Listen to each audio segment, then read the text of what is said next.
Just so you know, True Seeker, the sound's not working again tonight, but normally the music will be playing, so I'll be quiet for just a second, then we'll start.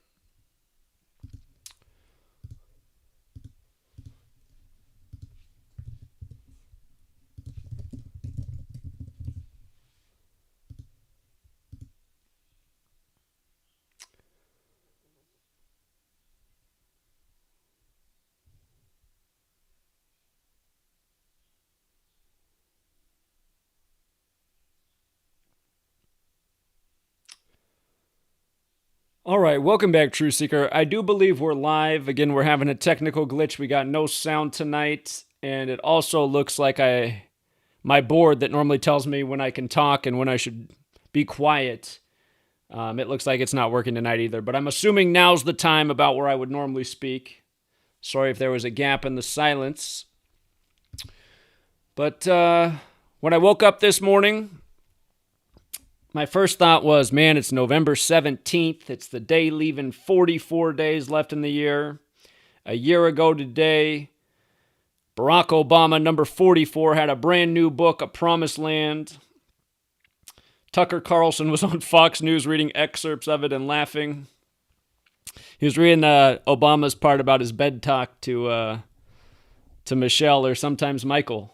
But the thing about 44 is, again, it's a fateful number in history. A lot of people killed in connection to that number. Both kill and shooting have gematria 44. Remember, Wednesday also equals 44, and here we are on a Wednesday, November 17th. So my thought was, somehow, someway, there'll be some big story about a shooting today. Shooting of somebody, shooting of a building, a mall, a theater, a school. Who knows what they're going to do next, but there'll be some big shooting news today. And it ended up being a rapper in Memphis, of course, where MLK was killed on April 4th, 4-4. And don't forget, Malcolm X was once killed on a date with 44 numerology, and his assassin, Thomas Hagen, got 44 years in prison.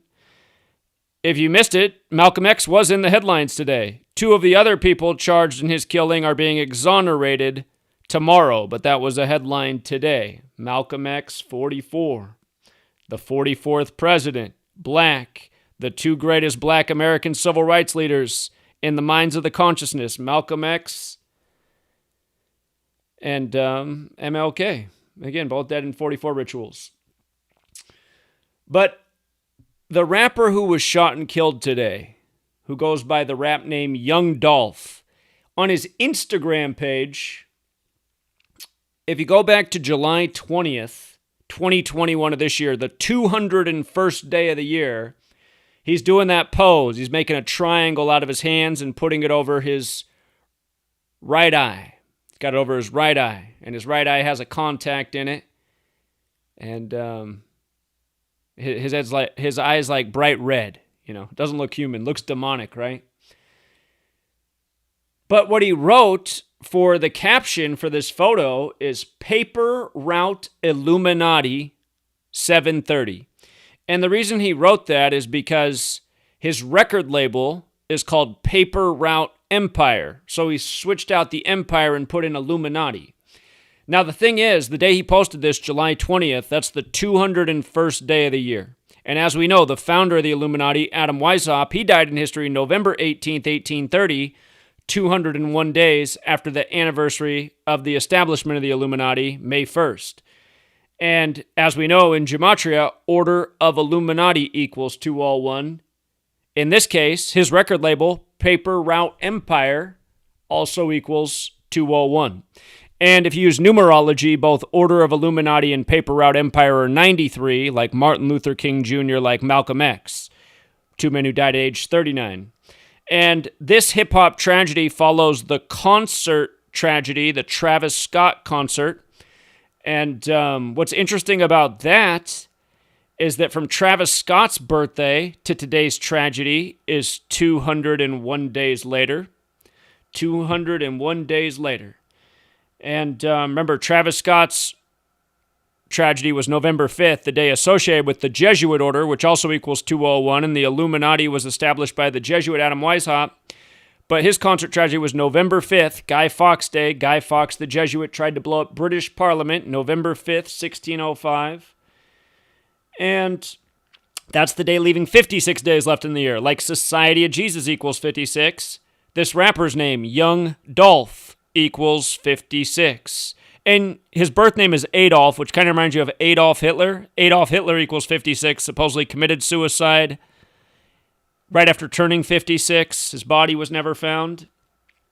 Adolf Hitler happened to commit suicide on the day that's the Church of Satan's birthday, also Travis Scott's.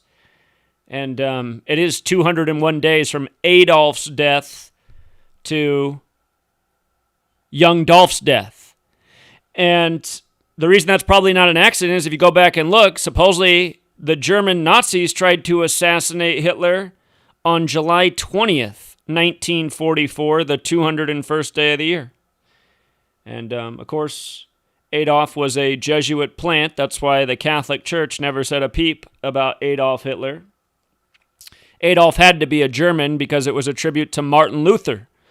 Not Martin Luther King Jr., but Martin Luther, who led the Protestant Reformation against the Catholic Church, who was German. And Martin Luther wasn't just against the Catholic Church. He was also against Judaism.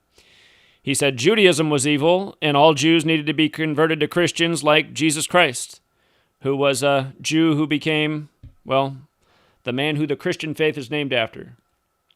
Remember, Society of Jesus, 56. Adolf Hitler, 56. Young Dolph, 56. The Travis Scott concert tragedy on the day, leaving 56 days left in the year.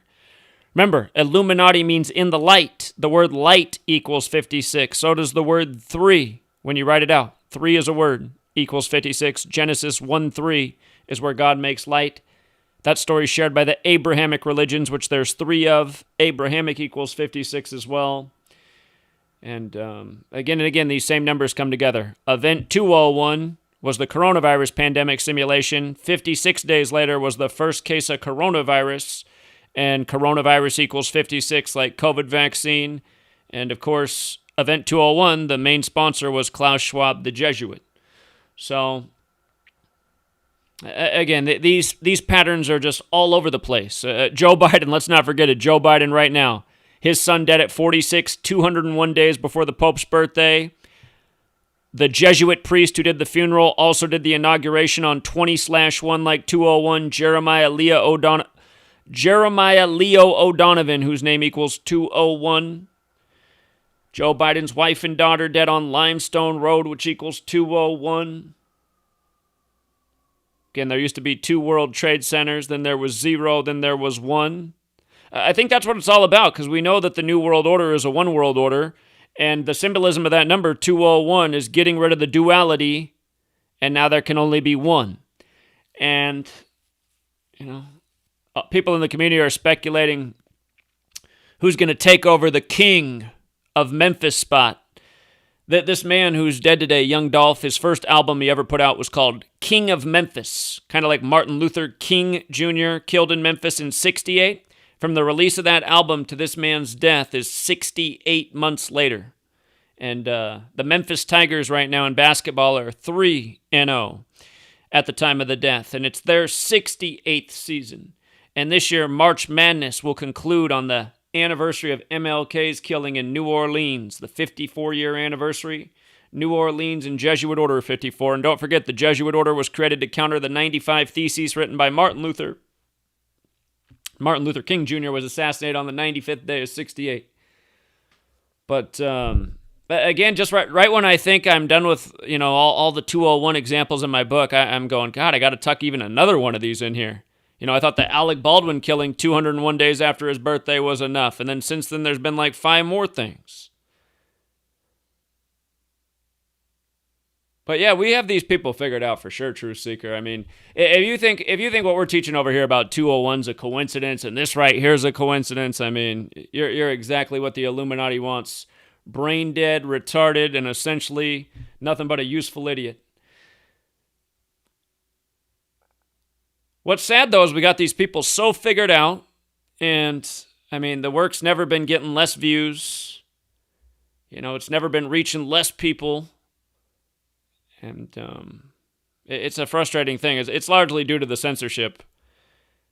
It is largely due to the censorship, but we got to figure out something. I'm going to keep my intro short today, and we're just going to go right out to the calls. And if you are watching, I have the wrong number on the screen. On Wednesday nights, you need to call the 213 number. I will change that number on the screen. If you want to call in tonight, please call in. It's a call board, so it's first comes, first serve. The number is 213-233-3998. Again, 213-233-3998. It should be on the screen. It's first come, first serve. So if you call, stay on. You can listen to the show through your phone on there. And I will get to your call in the order it was received. And let's start off by going out to George. George knows a thing or two about those Jesuits. How you doing, George? Hello, Zach. Yes, George, you're on. Oh, hi. I phoned you last week, but like a dipstick, I muted myself, and so you couldn't take my call. Well, it's good to hear your voice again, and happy early Thanksgiving. That's coming up next week here in the U.S. So,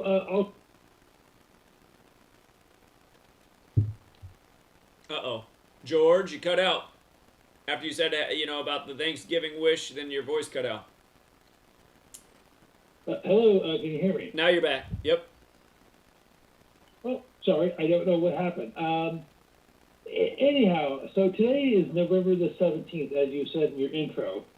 Now, growing up, I was a bit of a baseball fan, and now I'm 53, so I'm a bit older than you are. It was on this date in 1944, George Thomas Seaver, Tom Terrific, was born. So he died on August the 31st of last year, right, allegedly of COVID. So he was 75, almost 76. So relatively young. So that always struck me as odd. Yeah, we definitely covered his death last year. It was synced up with Tom Brady. We knew it was Tom Brady's season last year. That was one of Tom Brady's sacrifice rituals last year. And let's not forget, Tom Brady in the Super Bowl ended up having 201 passing yards. Then he met with Biden on the 201st day of the year, the same guy who sacrificed his whole family in 201 rituals. Plus, Tom Brady's wife is Giselle, born on the 201st day of the year. And, of course, he got his 201st career win also over the Missouri Rams at the time, who were in St. Louis. And Rams has that Jewish gematria 201, and the Jews blow the ram's horn, and Jewish mysticism equals 201. And every year at Christmas time, they remind you that Tom Brady always has a menorah at his house. What are they really trying to tell you? But, yeah, Tom Seaver was for Tom Brady last year. Okay, so if I could just mention a couple other quick points. Now, something you mentioned before is you're not sure if Kyle Rittenhouse is a real person. Maybe he is. Maybe he, who knows whether he actually shot anybody. Who knows? Because the media is so manipulated and manufactured. But something I can tell you is the judge, Bruce Schroeder, got his undergrad and law degree from Marquette University. Yeah, Jesuit educated, and he got his first degree there in 54 years before 2021, and Jesuit orders 54 forwards and 72 in reverse, and his name equals 72, just like Kyle Rittenhouse, just like Ahmaud Arbery, Kyle Rittenhouse, Georgia, Wisconsin, like Hank Aaron, who played for the Braves in Georgia and Wisconsin. Both trials start during the World Series. Again, it's just the big Jesuit rituals all over the place. The way they sync up the sports and the news year after year. Last year we were showing how that Milwaukee shooting led the player protest in the NBA and in the MLB. Mookie Betts led it for the Dodgers 42 days after his birthday. And then Giannis for the Bucks led it 102 days after his birthday, and both slavery and the N-word equal 42 and 102. And of course the shooting was on the corner of 56th, and Bucks equals 56, and they went on to win the finals on the 201st day of the year. Again, all this stuff is perfect Jesuit ritual. And I mean, everyone should be asking the question, why was a cameraman following around Kyle Rittenhouse? You know what I mean? Just to make this big divisive soap opera where now supposedly they're using part of the O.J. Simpson team for the trial. It's just all these manufactured Jesuit trials, the same actors, the same crew. It's obvious what it is. I haven't said I don't know if Kyle Rittenhouse is a real person, but I suspect somehow, one way or another, he's definitely in with this Jesuit network. So, that's the way I see it. Oh, okay. Can I just mention something else? Now, you brought this up about a month or so ago regarding this girl who's allegedly murdered by her boyfriend, Petito, Gabby Petito. She was supposedly killed by her boyfriend or ex-boyfriend, Laundrie, Brian Laundrie. And you said they're simply playing games with us. So Gabby, Gab, chatter, small talk. Petito, small, petite, small talk. Okay, and Brian Laundrie, Brian is an anagram of brain, and laundry is a place where you go to wash your clothes, brainwash. Okay, well, how many other times have they done this with other people? For example, one of the politicians who's in the media these days is Kristen Sinema from Arizona. Exactly. And to me, that strikes me as an odd name because everything about it is film, movie. Exactly. Political theater, cinema, weird spelling on the name. Back before she even took office on my Patreon, it was like 2018, we decoded the election and showed why she was going to win. Her name was all synced up. It was a huge ritual. So. Oh, okay. Now, here's a couple other factoids. Now, she grew up Mormon. Now, she's not practicing now, but she was born on July the 12th, 1976. July the 12th is the inverse of December the 7th. So, now, also, something you've talked about several times is the Houston World tragedy with Travis Scott and how that took place on November the 5th. Well, there have been at least two other tragedies that have taken place on Guy Fawkes Day, November the 5th, in Texas. You have the Sutherland Springs shooting in 2017, in which Devin Kelly, killed 26 people and supposed to have wounded 20 others. And prior to that, back in 2009, you had the Hassan Nadal, the doctor, who allegedly went crazy and killed, 13 people and wounded 30? I forget. But I vaguely remember. Okay, so in the 21st century, you've had three major tragedies in the Lone Star State, Texas, that have taken place on November the 5th. Gee, I realize that's just a pure coincidence, of course. Right. Yeah. And now, if I can just mention one other thing. Now, you've also you said people will have likened what happened in Astroworld to what happened at the Who concert back in 1979. I believe, I love this. This is December the 6th, I believe.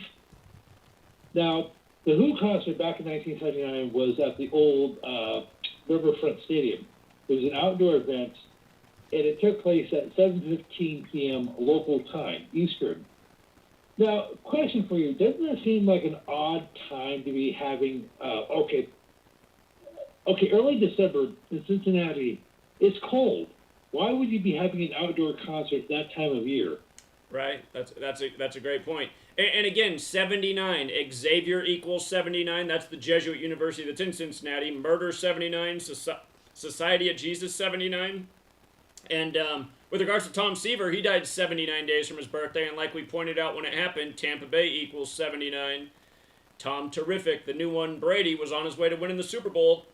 As we knew all year, Bucks Chiefs. But again, they're comparing the Who concert, the Pearl Jam concert, and the Travis Scott concerts, and they're all 21 years apart as well, and Jesuit's 21. And all of them have huge Jesuit fingerprints all over the place. So, okay. But that 126, the date of that concert, December 6th, 126. Remember, Kobe died on the other 126 date, January 26th, but the Jesuits have that motto they get from the Knights Templar, that equals 701, which is the 126th prime. Names like John Carroll equal 126, who founded Jesuit Georgetown.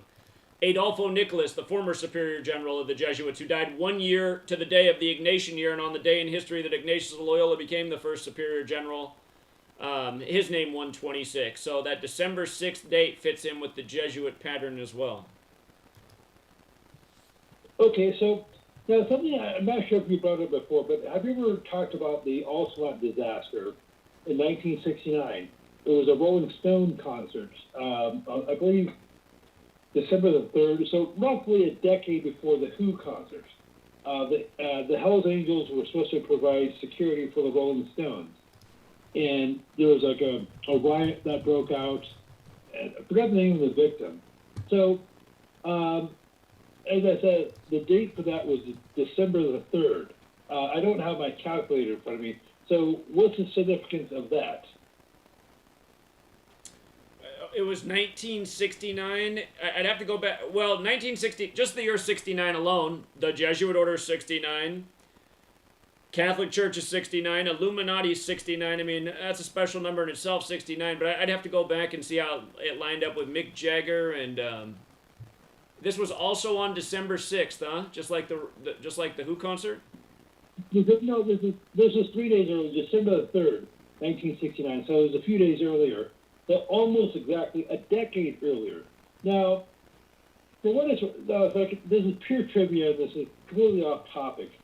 Both the Who and the Rolling Stones were British bands, well, still are. That they had these concerts where they had these tragedies in the United States. One was in California, the other one was in Ohio. Now, for what it's worth, the Rolling Stones were part of what was called the First Wave. 1964. That is when the Beatles and several other bands, like lesser known ones like the Dave Clark Five, Chad and Jeremy, George, everywhere. Hold on. Was the hold on. The Rolling Stones concert tragedy was December 6th. Oh, I beg your pardon. Oh, okay. I'm sorry. Did I get the dates mixed up? The Who concert tragedy is December 3rd, 79. The Rolling Stones one is December 6th. So. Oh, I'm sorry. I got them reversed. Sorry about that. Yeah, it's okay. I just want to make sure we're clear on that. Okay, so the Rolling Stones were part of the First Wave, 1964. The Who, not to be confused with the World Health Organization, they were part of what is called the Second Wave. They came to America in 1965. Now, not nearly as many bands came over. Probably the second biggest one was the Yardbirds, which featured guitarist Jimmy Page, Jeff Beck, and yes, Eric Clapton, who would later go on to form Cream and other bands. So, why am I bringing all this up? Well, they like recycling their players from different decades. Okay. And here's an observation. Something I've wondered about. Why do they call it the British invasion? Because that's a militaristic term. That's an incursion. That is when one army or one fighting force goes into another country with the intent of taking it over. So were the Jesuits telling us this was actually war? This was a psychological war? Yeah, I suppose. I mean, it definitely, okay. it definitely is. So. Okay, because if you look into the British invasion, specifically with the Beatles, they were basically a joint project between American intelligence, the CIA, and British intelligence, MI6. Now, yes, the Beatles were a real band. They're called other things like the Silver Beatles, the Quarrymen, but they were basically repackaged thanks to the Tavistock Institute. By the way, Tavistock does sound a lot like Travis Scott. For people who don't know about Tavistock, again, it was a way of moving people, looking how to move people through culture and other avenues. Has a lot to do with what happened to music in the 60s and 70s. So, Tavistock Institute, check it out. Go ahead, George. Oh, wow. Well, thank you for that. I definitely dropped the ball on that one, Zach. Anyhow, I had other observations, so perhaps I can share them with you.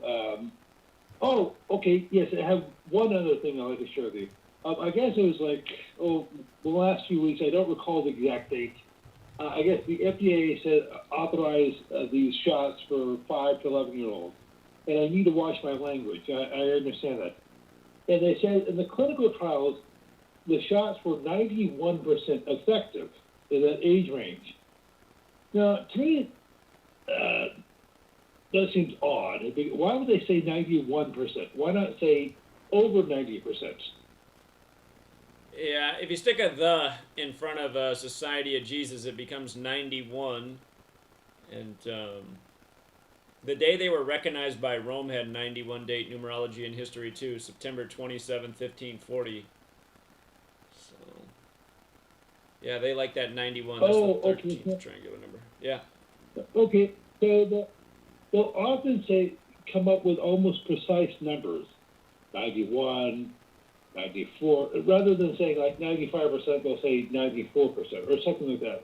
But there's always a reason why they come up with these numbers as part of the coding. And can you do me a favor? I don't have my calculator in front of me. Could you look up the phrase "Let's go, Brandon"? It's 56. I already know. It's another 56 thing that's out there. Yeah, 56 is everywhere. Okay, so people have been using that for weeks, thinking they're being rebellious. They're showing it to the man. Right. And people don't realize they're being played. They never do, right? They never do. That's the game. Just like all the QAnon people, they thought they were on the cutting edge of information going against the cabal. They were just right there with the whole 201 cabal the whole time. QAnon 201 for the puppet Jesuit president, born on the day leaving a span of 201 days left in the year, Donald Trump. So, and let's not forget his RNC. Oh, okay. He had a Cardinal Dolan there on his 201st day of his age, the Catholic cardinal from New York. So, yeah. Oh, okay. Can I end on one last point? Sure, we're in the commercial break, but the people on the YouTube stream can hear you. Okay, so anyhow, do you remember earlier this year we were doing a show with Johnny, and I was trying to tell a joke, and for some reason my audio was out. So do you mind if I tell you the joke right now? Go ahead, I'm listening. Okay. All right, there's three clergymen.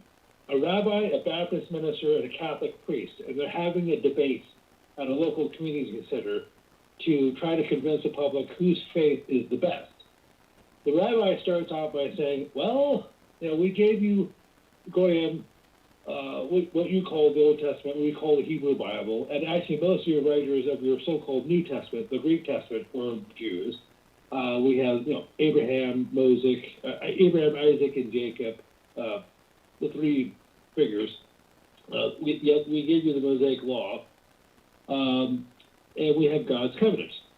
So the Catholic priest got on the stage and he said, well, we're the one true church that Jesus established back in the year 33 AD. We have the seven sacraments. We have the priesthood. We have the magisterium with the papacy, and we have the succession of Simon Peter. Then the Baptist minister got up on the stage and he said, well, we have great potato salad.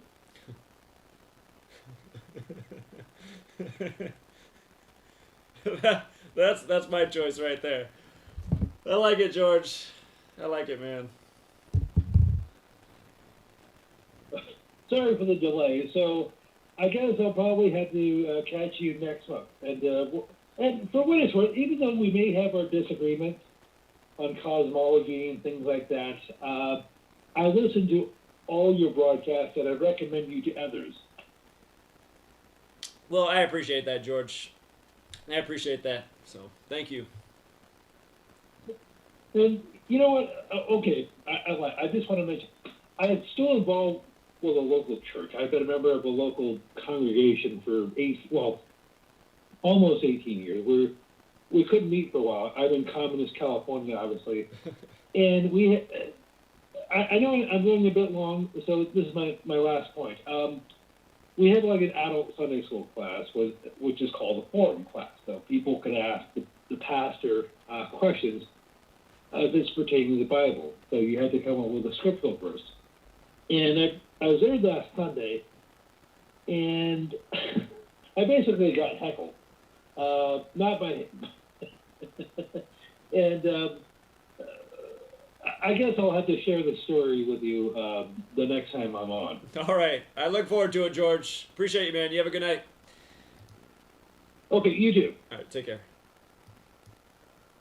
All right, we got a big, nice, long segment from George. George comes over from Johnny Cerrucci's channel. They've been speaking against the Jesuit cabal for a long time. So George is very much into the flat Earth and Jesus. And at the end of the day, even though we don't see eye to eye on those topics, we can still get along. So that's the good news. All right, I think we are coming back off the commercial break. Again, we're dealing without sound here tonight.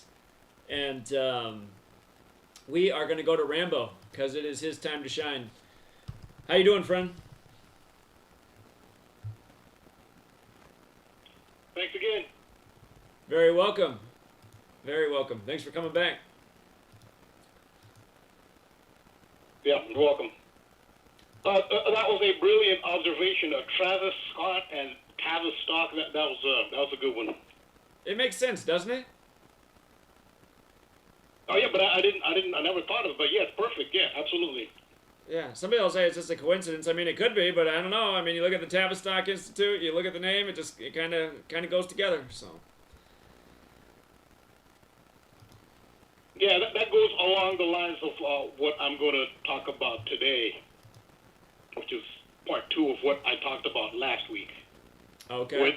When you look at mind control, MK Ultra, or just mind control in general, perception control, which has been done for decades, when you learn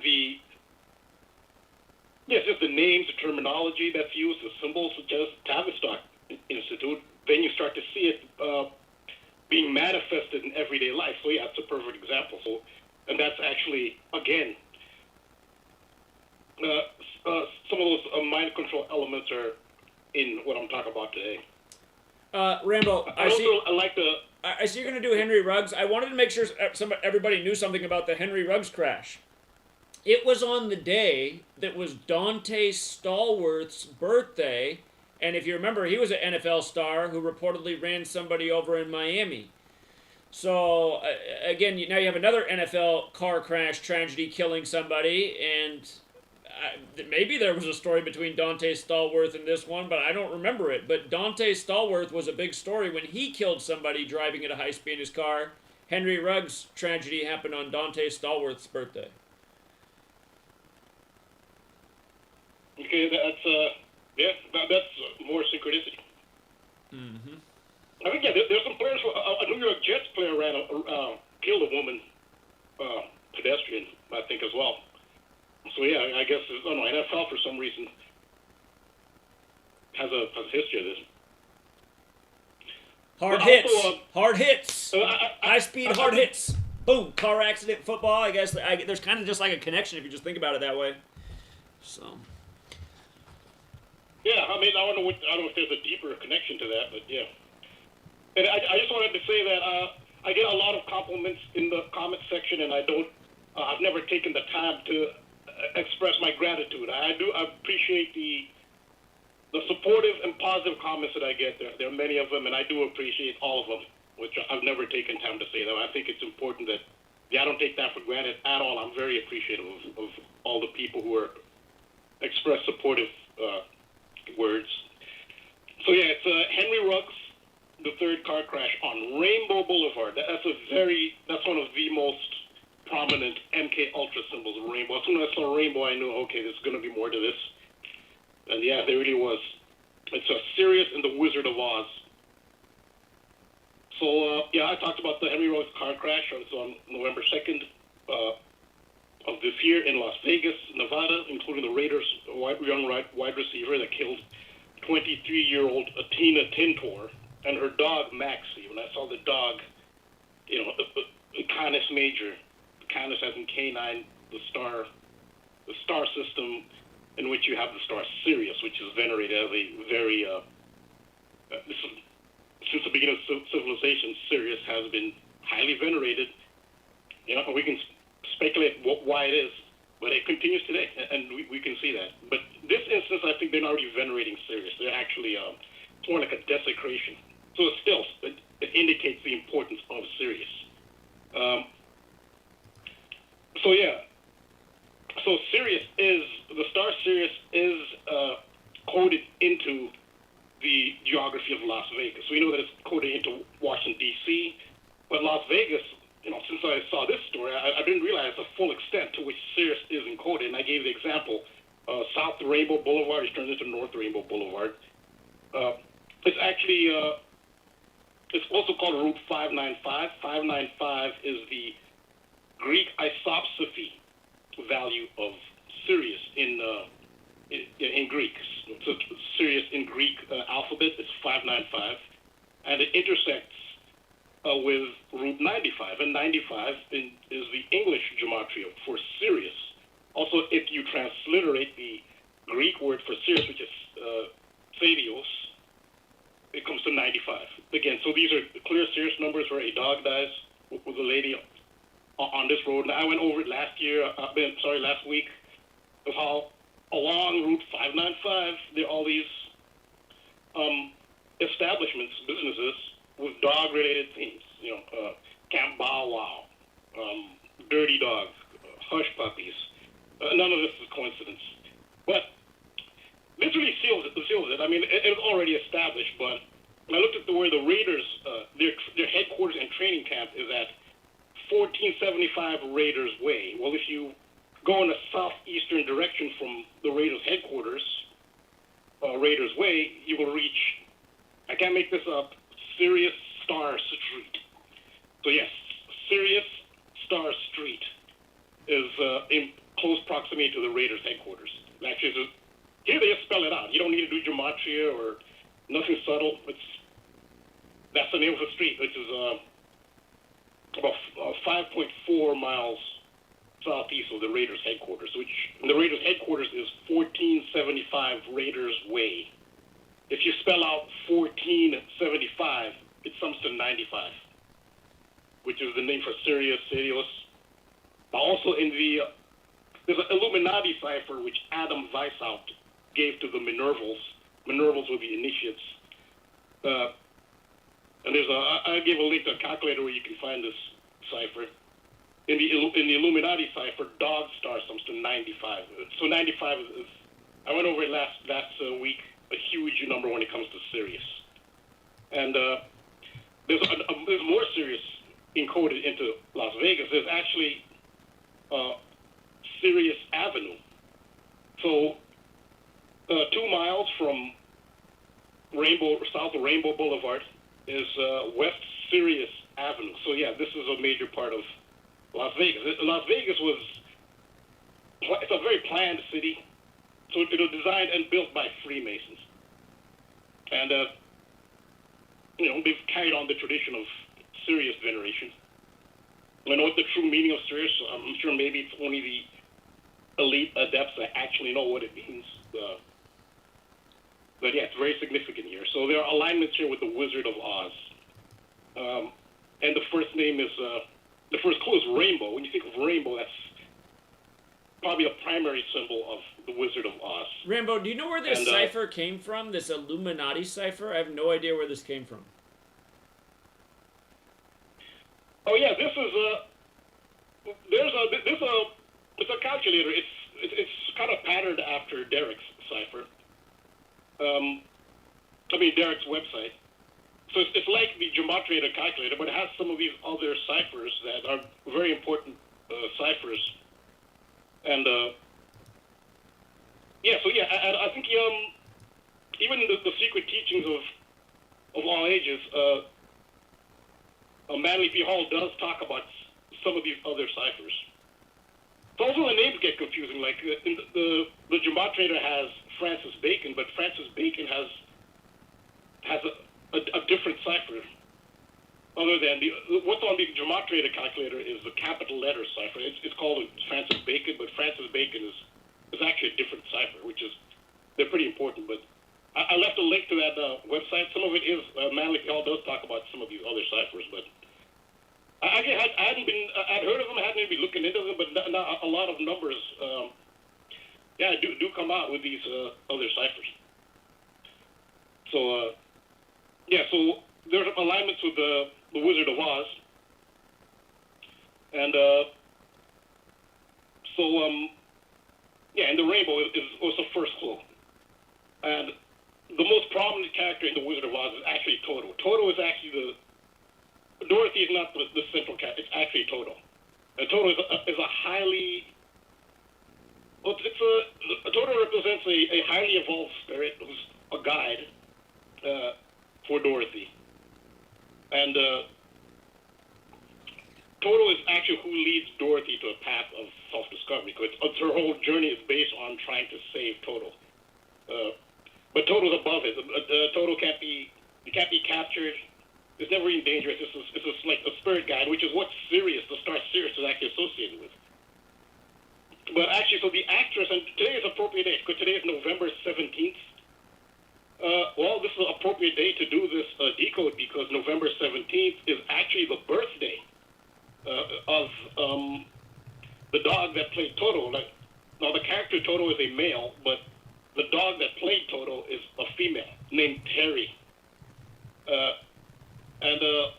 Terry was born on November 17th, 1933. So today would be is her birthday anniversary. And so Terry is short for terrier. So Terry was a cairn terrier. Now, in the reverse English Sumerian cipher, cairn terrier sounds to 1116, 1116. Now, from the most recent anniversary of Terry/Toto, which would be November 17th, 2020, that was before today, to the date of the crash, November 2nd, was 11 months and 16 days. That's 1116, like the gematria of cairn terrier. So that's coded, that synchronizes with the two events. Also, Terry/Toto is memorialized at the Hollywood Forever Cemetery, which is mostly humans, but there's a memorial for Terry/Toto. And on the memorial stone, it says, "In memory of Toto," and this also shows some synchronicity. "In memory of Toto" is almost perfect over 4 base ciphers with "Over the Rainbow." "Over the Rainbow" being the title song. But also Rainbow Boulevard, where the crash happened, where Tina Tintor and Maxie died. Rainbow Boulevard, with Boulevard abbreviated BLVD, has a double overlap with "In memory of Toto" and "Over the Rainbow." So the fact it's Rainbow Boulevard, it's a lot of synchronicity. None of this is coincidence. Plus, "In memory of Toto" 67, Rainbow Boulevard 67, like Sirius comes to 67. I think it's pretty clear what the rituals here. But also from the anniversary of Toto's death, which is September 1st, to the funeral, so September 1st, 2021, which is the anniversary of Terry Toto's death, to Tina Tintor's funeral. I'm sure there's also a memorial for the dog as well. November 11th is 10 weeks and 1 day. Last week I went over how 101 is a huge ritual number for Sirius. I mean, dog is 26, the 26 prime is 101, there's 101 Dalmatians is the prime popular culture example of how 101 relates to Sirius. But it was 10 weeks, 1 day, 101, between the anniversary of the death of Toto, Terry, and Tina Tintor's funeral. And I showed last week how 101 was coded into the memorial. They had a memorial shrine. They had two doggy chew bones with a yellow tennis ball in the middle, like a 101. That represents twin pillars and Sirius shining to the twin pillars. So yeah, that lines up as well. And there's also the 4 elements, which is a major part of the message of the Wizard of Oz. Like, the characters represent the 4 elements, the 4 material elements: earth, air, water, fire. Earth is Dorothy. Dorothy represents earth. Some people say that Toto represents earth, but no, Toto's a higher spirit. Toto's above it. Dorothy's earth. And Tina Tintor, she aligns with Dorothy here. Air, the element of air is represented by the scarecrow. The air element represents intellect, and the scarecrow needs to acquire a brain. That has to do with intellect, that's air. And the major air sign is Aquarius. So Aquarius is seen as like the brains of the zodiac. And Henry Ruggs was he was Aquarius. So Henry Ruggs lines up with the Scarecrow. I have more detailed lineups, matchups with Henry Ruggs and Scarecrow, but it's kind of a long decode. I don't want to get caught up on that. But Ruggs is the Scarecrow. The element of water is represented by the Tin Man, and water represents emotion. And the heart is another metaphor for emotion, because also the Tin Man needs lubrication in the movie, so that's an allusion to water. And he needs a heart. He needs to acquire a heart, so he's rated with heart. Heart, emotion, water, those are all the same thing. Now, Tina Tintor also represents, besides Dorothy, she also represents the Tin Man. She has it in her name. Tina Tintor. Her first name has Tin, and her last name has Tin. Tina Tintor. So she also represents the Tin Man and, at a deeper level, emotion in the heart, which is also what the sacred feminine is a metaphor for. So this is another destruction of the sacred feminine. She also represented the heart, emotion, and tin is in it. That's a big. And you think of another famous dog, Rin Tin Tin, Tina Tintor. These are common themes. And then there's the element of fire, which the lion represents fire, and the heart. The lion needs to, courage and action. That's what the lion needs to learn. And well, the fire there was the fire that consumed Tina Tintor and the dog. So this was actually a desecration of Sirius and the higher consciousness. This is a very dark ritual. This is not positive. So this is taking the themes of the Wizard of Oz, but putting a darker twist on it. It wasn't about finding, higher consciousness or enlightenment. It's about preventing that attainment. That's what this is about. It's a dark ritual. So although Seattle is officially the Emerald City, in this instance, Las Vegas is the Emerald City, and MGM Grand that gets lit up in emerald green at night. MGM made the Wizard of Oz.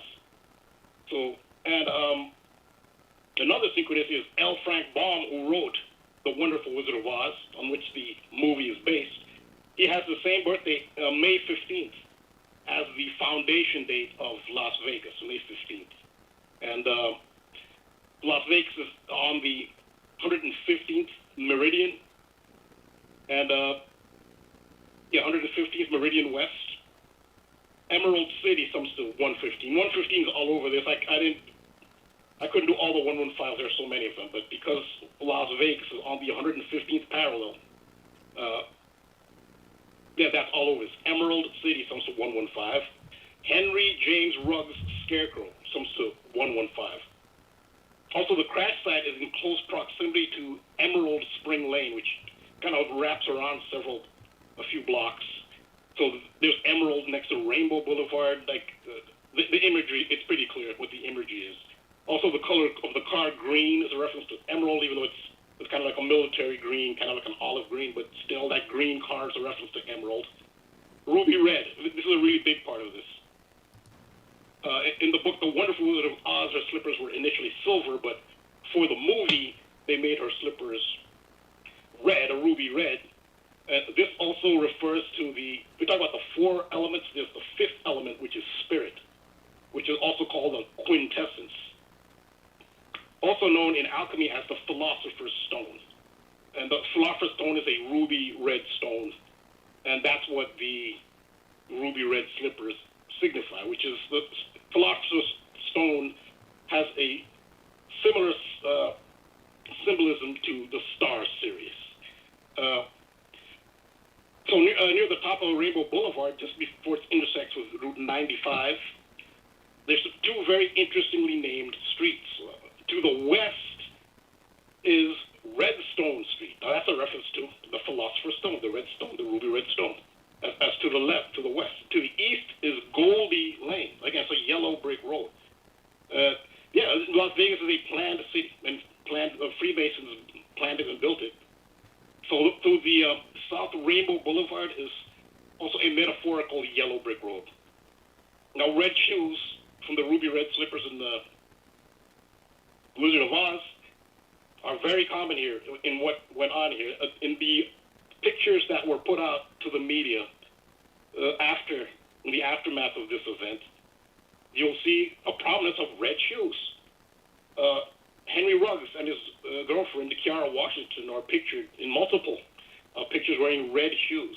And they're also wearing Las Vegas Knights. There are a lot of pictures of them visiting Las Vegas Knights, which is their national hockey team league from Las Vegas. These pictures were prominently displayed in the aftermath. But if you look at the colors of the Las Vegas Knights, their team colors, and they're wearing these jerseys, Henry Ruggs and his girlfriend, it's gray or silver with black and gold trimmings and just a little sliver of red on each sleeve. These are the colors of alchemy. In alchemy, you take a base metal, that's the black. It's transmuted using the philosopher's stone, that's the red, into gold or silver. So those are all the colors on the Las Vegas Knights. Those are all the colors of alchemy. And that little red sliver on the sleeves is the philosopher's stone, the ruby red. And they're pictured wearing red shoes. Well, it's very interesting because in the one picture of Tina Tintor's relatives, the day after the crash, where they're either going into or leaving court, there's, I think two of them are brothers. One is maybe her sister, most likely her sister, but there are three of her young relatives. All three of them are wearing red shoes. I mean, it's a coincidence that everybody just randomly chose red shoes, or if it's part of a ritual. And now another picture of Henry Ruggs that was taken not long before this incident on the car, the Chevy Corvette Stingray. He's sitting on the front of the Stingray with his girlfriend, again wearing red shoes. And if you'll notice the way Tina Tintor's brothers are dressed, it's all black with red shoes. That's exactly the way Henry Ruggs is pictured. Like, what are the odds of this? They're all dressed as like they're wearing a uniform. Like, what is that telling you? Well, he's holding a red rose in this picture, a long stem. It's a red rose on a long stem, and that picture is almost the identical image to the beginning of the movie Exorcist 3, which takes place in Georgetown. It's a Jesuit. It's plainly it takes place in Georgetown. It's a Jesuit horror movie. Exorcist 3. I think everybody should see that. Though it opens with a 12-year-old black male. His name is Thomas Kintry. He's the first victim in the movie Exorcist 3. You see it from the point of view of the killer. You don't actually see the killer. The camera takes his point of view.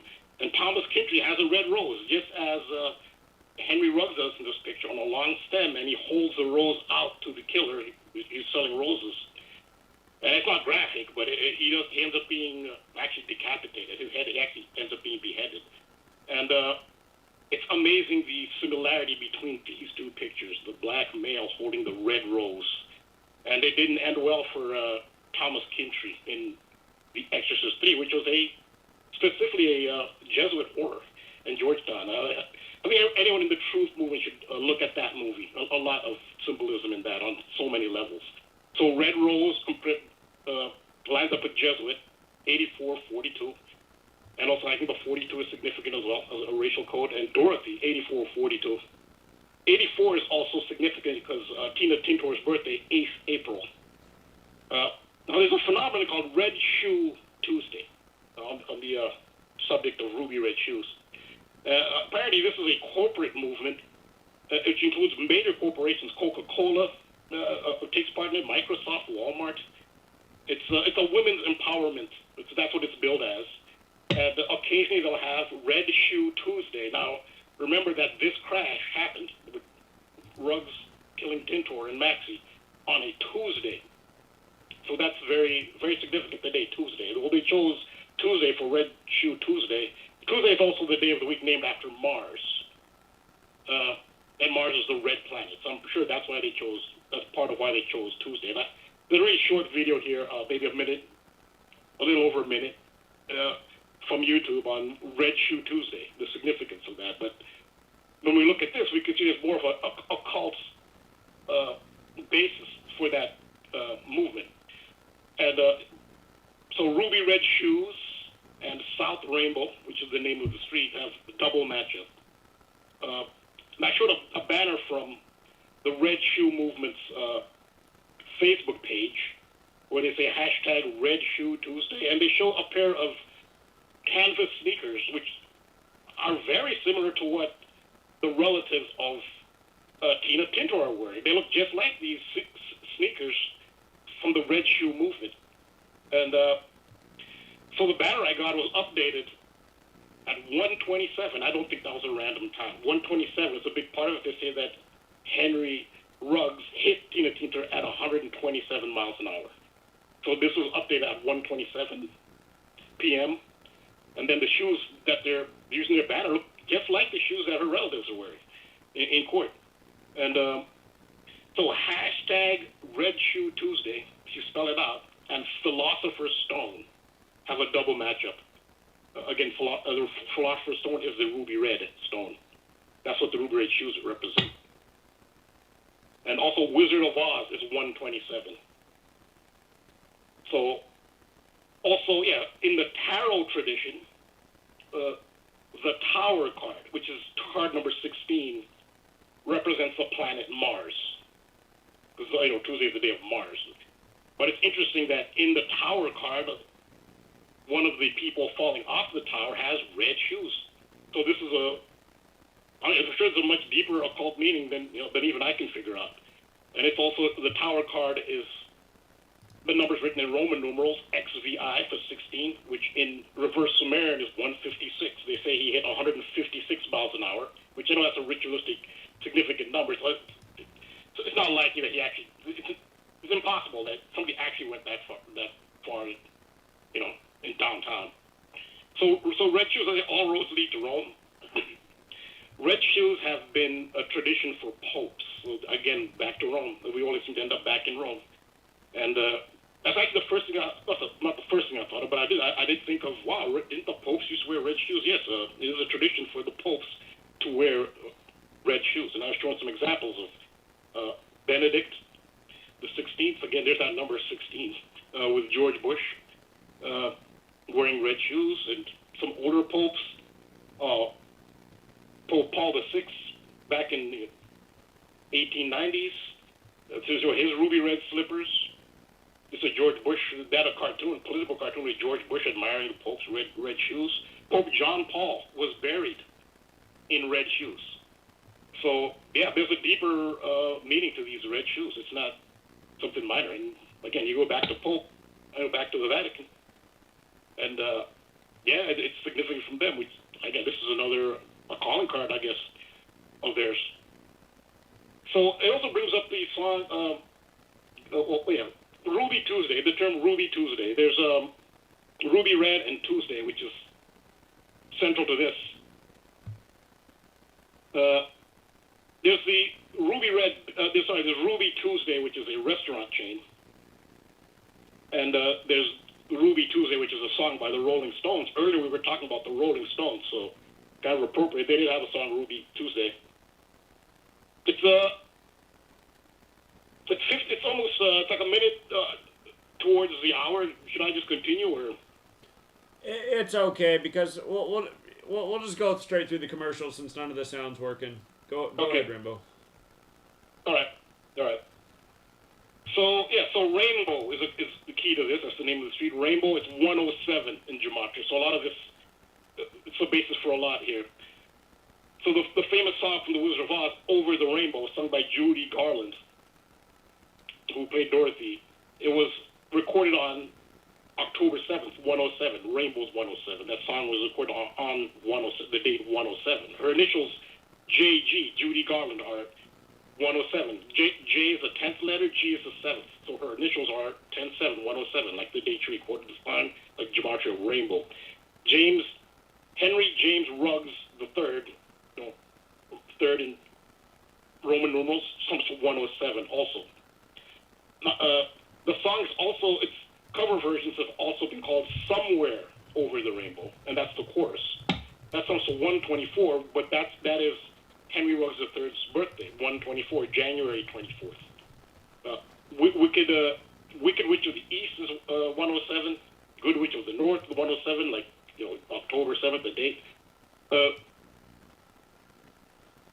Ruby Ruby Tuesday, they actually filed Chapter 11 on October 7th. So there's some synchronicity there. And Chapter 11, Henry Ruggs wears number 11. If you spell out Tuesday, it's something 95. Like Sirius, it's a big number for Sirius is 95. Ruby Tuesday announced they would close 95 restaurants. Now there's a song, Ruby Tuesday by the Rolling Stones, and that was released January 13th in 1967. Again, Sirius is 67. From Tintor's birthday, April 4th this year to January 9th, the following year, is 9 months, 5 days. That's 95. Again, big Sirius number, and yeah, it's synchronized with Sirius and the Philosopher's Stone, the ruby red. They kind of have the same symbolism, like higher consciousness. And so Tina Tintor, she lived in the United States for 20 years. And they say she was on the verge of acquiring United States citizenship after 20. She was 23 when she died. She's been in the United States for 20 years. So I just came across the headline here just to show some of the synchronicity. The headline is How Tina Tintor Came Close to the American Dream before she was killed in the Henry Ruggs crash. And that's important. It's his heartbroken family. He was 23-year-old on the verge of getting U.S. citizenship. They call it the American Dream. She's pursuing the American Dream. When you look at the lyrics of Ruby Tuesday, it's, quote, "There's no time to lose, I heard her say. Catch your dreams before they slip away." So, yeah, there's the emphasis on dreams. So the literature do seem to synchronize with the Tina Tintor situation. There's dying all the time, lose your dreams, and you will lose your mind. Ain't life unkind? Those look very appropriate. And this is the last part here. The collision and the crash that happened near the intersection of South Rainbow Boulevard and South Spring Valley at 3:39. They're real precise with the times. They didn't say, it's 3:39 exactly a.m. They're really precise on Tuesday, November 2nd. And if you look at the gematria of Goodbye Ruby Tuesday and Chevrolet Corvette, it's almost a perfect match over three of the four ciphers. And South Spring Valley, the location, that is a super match. Perfect match with Chevrolet Corvette, Goodbye Ruby Tuesday almost. But the time, if you spell out the time, 3:39, it has a double matchup with Goodbye Ruby Tuesday, Chevrolet Corvette, South Spring Valley, and Ruby Red Slippers. So, so there's 243 at Chevrolet Corvette, South Spring Valley. Goodbye Ruby Tuesday is 234. Alabama Crimson Tide, 243. So that's the decode. But I think at the heart of it is the destruction of the heart and higher consciousness, which is represented by Sirius and the metaphorical Philosopher's Stone. That's what's at the heart of this. Well, very interesting as always. I appreciate it, Rambo. Thank you. You're welcome. All right. You have a good night, friend. Take care. Yep, take care. All right. We got about 2 hours of show left, and we'll just be going right through the commercial breaks tonight because it's not working. So rather than sit here in silence, we'll make use of the time. And next up is Bart in Chicago. What's going on, Bart? Yeah, Zach. Yeah, how you doing? How you doing? Good.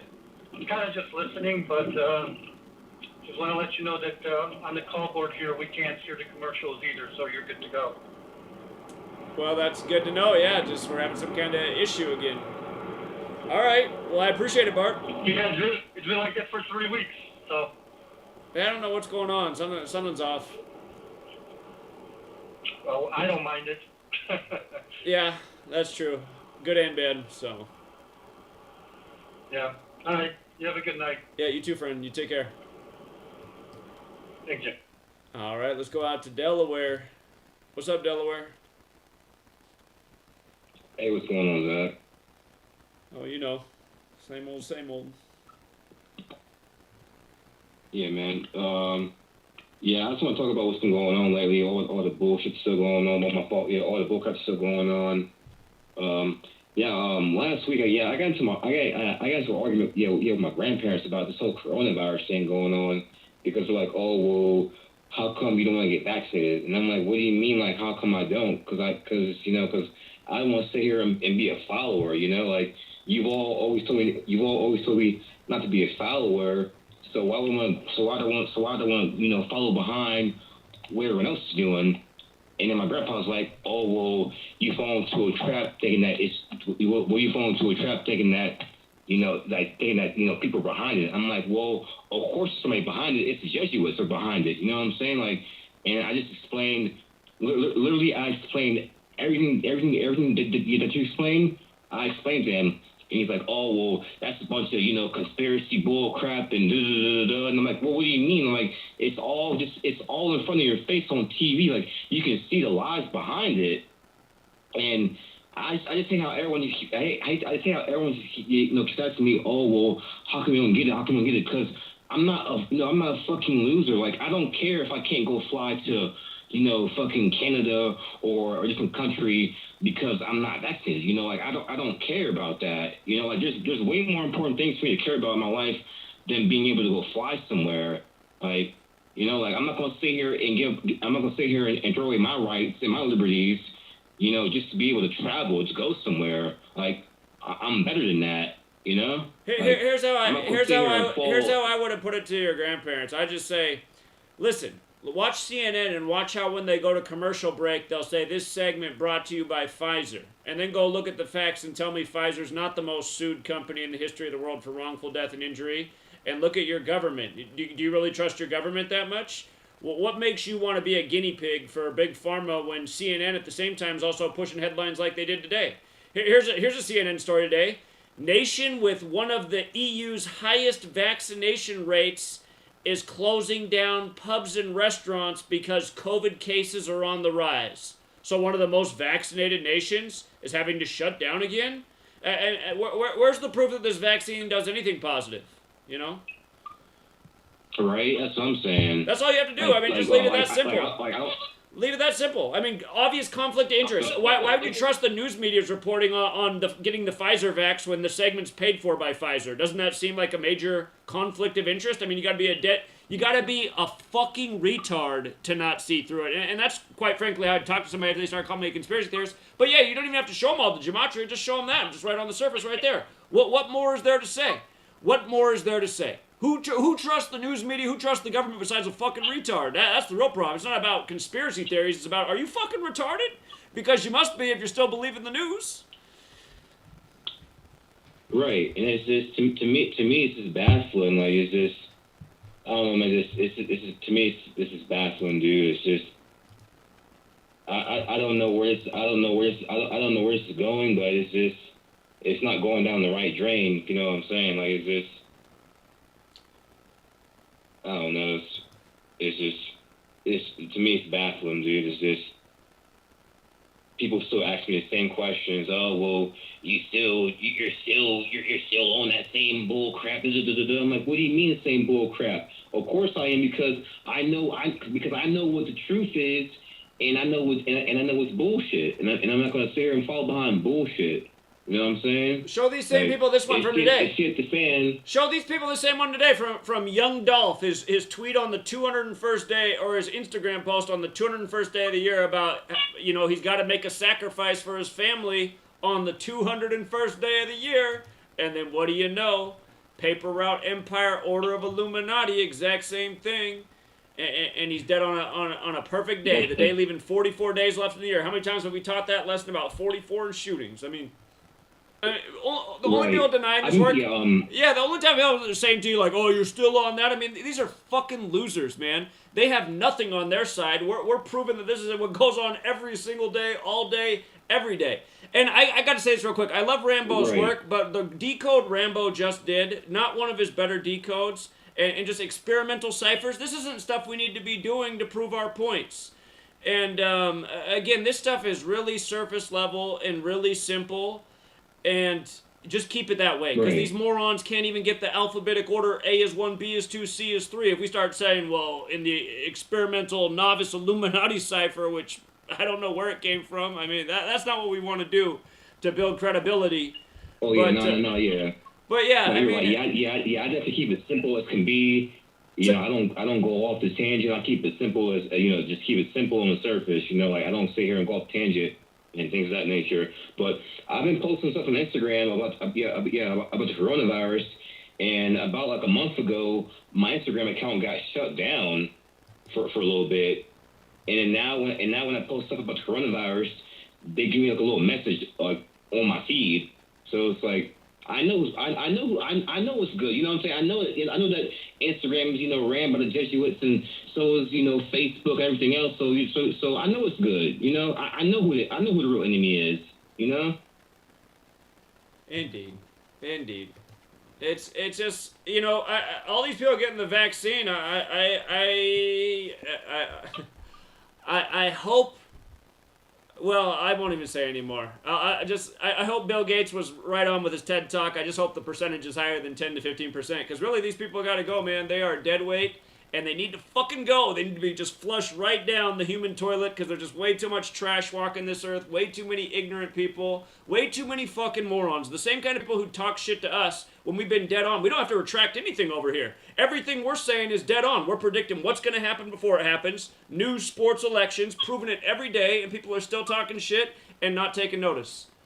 Sayonara, man. There's just way too many sorry motherfuckers walking the earth, and I'm sorry you have to deal with so many of them, but so do all of us. And we know how it goes, man. But stay strong out there. Appreciate you, man. You have a good night. Thank you. Yeah, take care.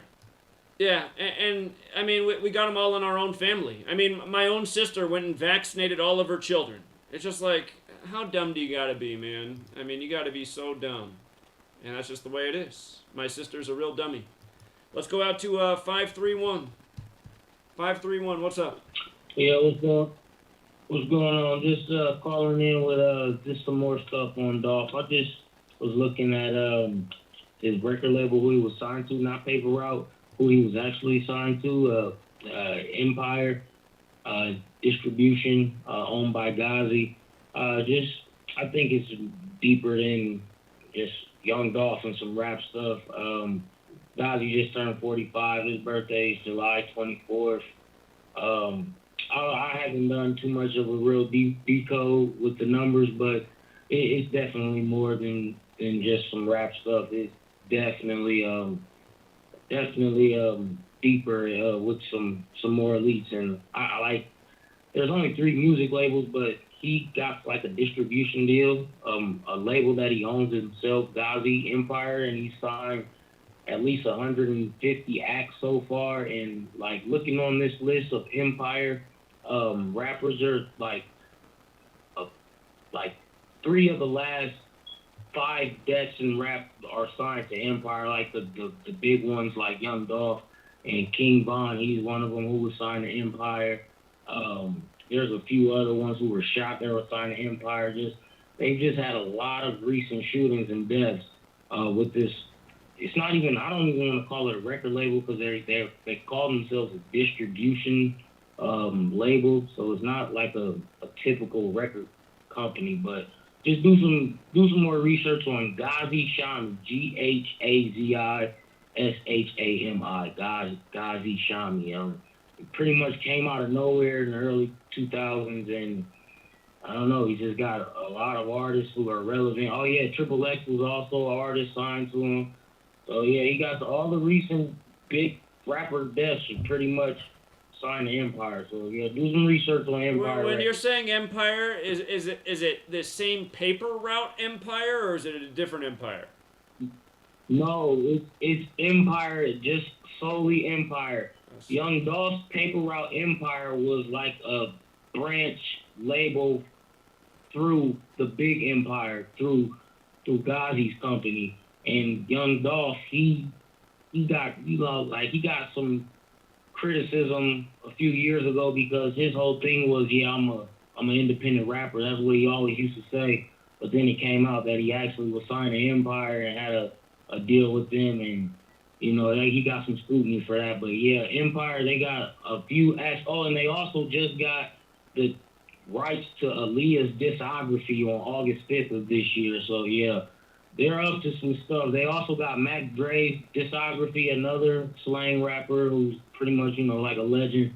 But yeah, they're moving around this year. So yeah, I don't know what it's tied to. I couldn't like put it together with the bigger music label, but they're up to something at Empire. So yeah, I'm doing my research now.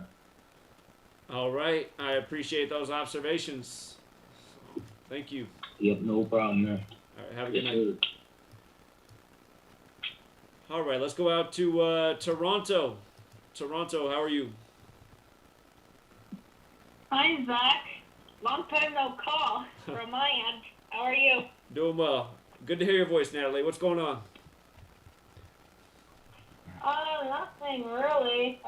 Just the same old school things on my end, and I seem to be getting Jesuit marks, which is kind of funny. I got 82. I got a 56 out of 60. That's a recent one. 93. I'm like, wow. I'm like, I'm out chilling myself at this point, and that's what I said to Bart, Bo, Sonny, Ben. I'm like, I'm out chilling myself with all these marks that I've been getting, and they're all like Jesuit or Catholic numbers. I thought I had a good laugh about that. So, something happened in Ontario today that, shout out to Bart because he caught on to this when Bo mentioned to me, and he said, "Did you get this?" I'm like, "Yeah, I got it." And it was the entire province of Ontario. We got an emergency alert system, like a practice test today. Well, no one was in danger, nothing happened. It was just like a test on a TV. I was in the kitchen and my phone went off too. My TV went red. And so shout out to Bart, the other Polak. He decoded there is no danger to your health and safety, and that is 506. And then I said, okay, I need to call in because I think there's something with the date numerology. So the numerology of today's date, there's 69. So that is a hefty number there. New World Order, false flags.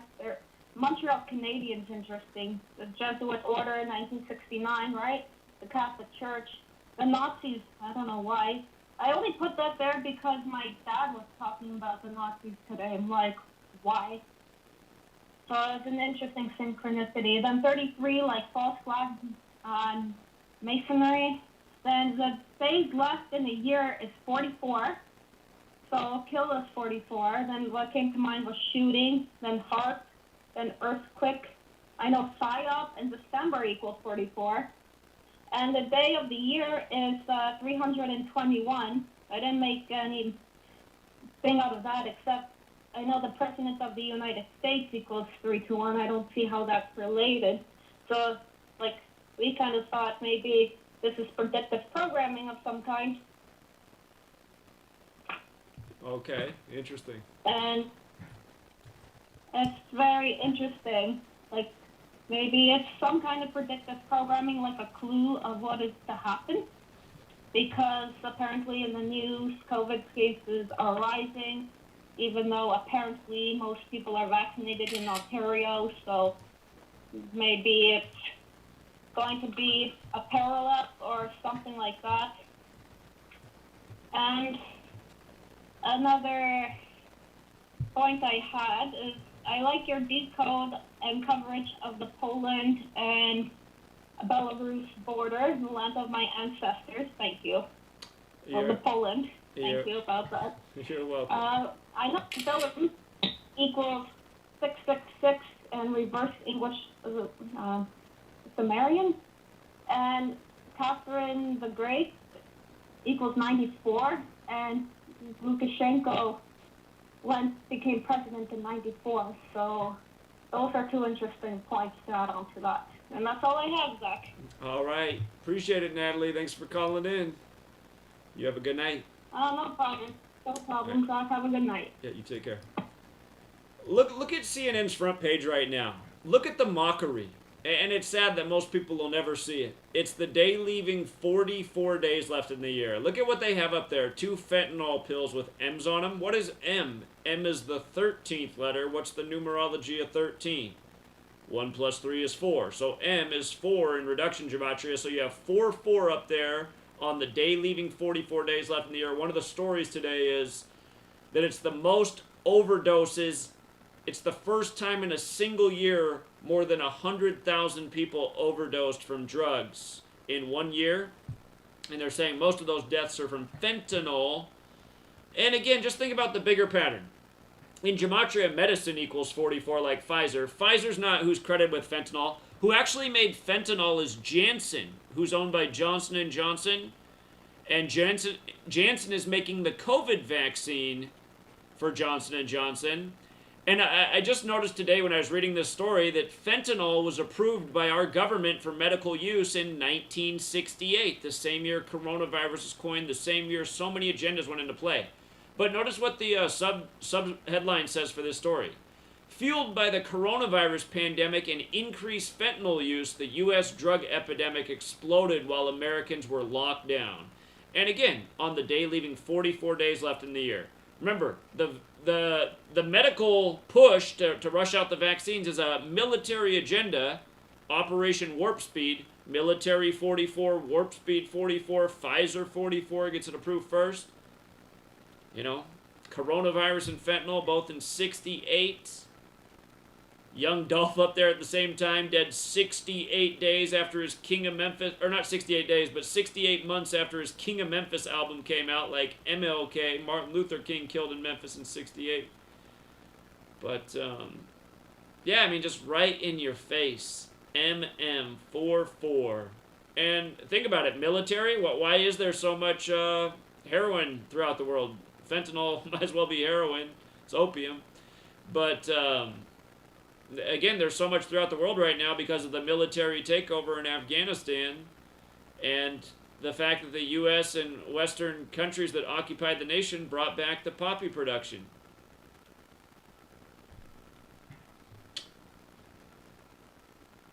It's too bad that people don't want to learn this knowledge and just, you know, just like a caller from Delaware was saying, you know, my grandparents say it's just all conspiracy. It's like, conspiracy, it's the knowledge to see how you're mocked every day. This is a mockery of your existence, this CNN headline right here, you know.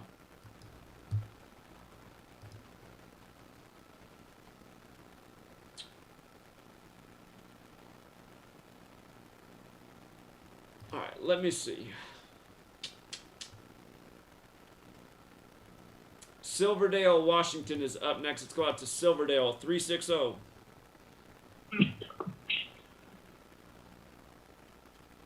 Yeah, hello? Yeah, you're on. What was going on, man? Yeah, what's up? Thanks for calling.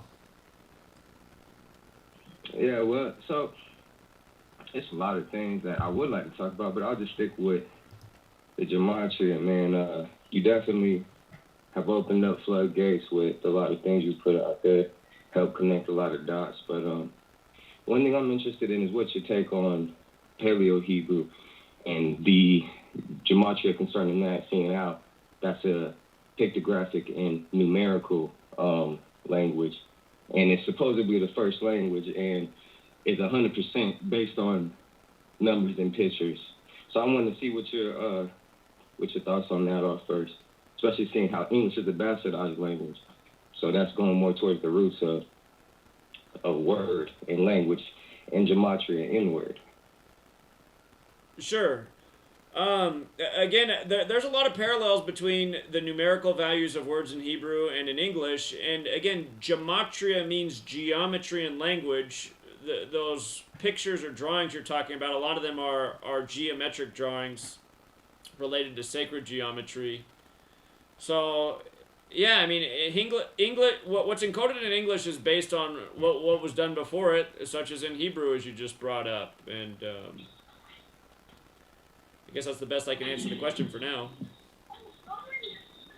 Yeah, well, I do I do think it's pretty interesting when it comes to that, especially after learning about the 26-letter alphabet, because Hebrew was 22 letters, and they not only added a bunch of, or changed a bunch of things and transliterated names and titles, you know, to fit their bids and their bidding, but they added a few more letters. But in the ancient Hebraic and in the Phoenician, the last letter of the alphabet, and mind you, well, I'm sure you're more than aware of this, how the language was life, or could bring life, or could be viewed as life and death, how they were actions, how they could be pictures, how they were working or geometric, just more than just letters. And in the Hebraic, the last letter of the alphabet is symbolized by an X, and its numerical value is 400.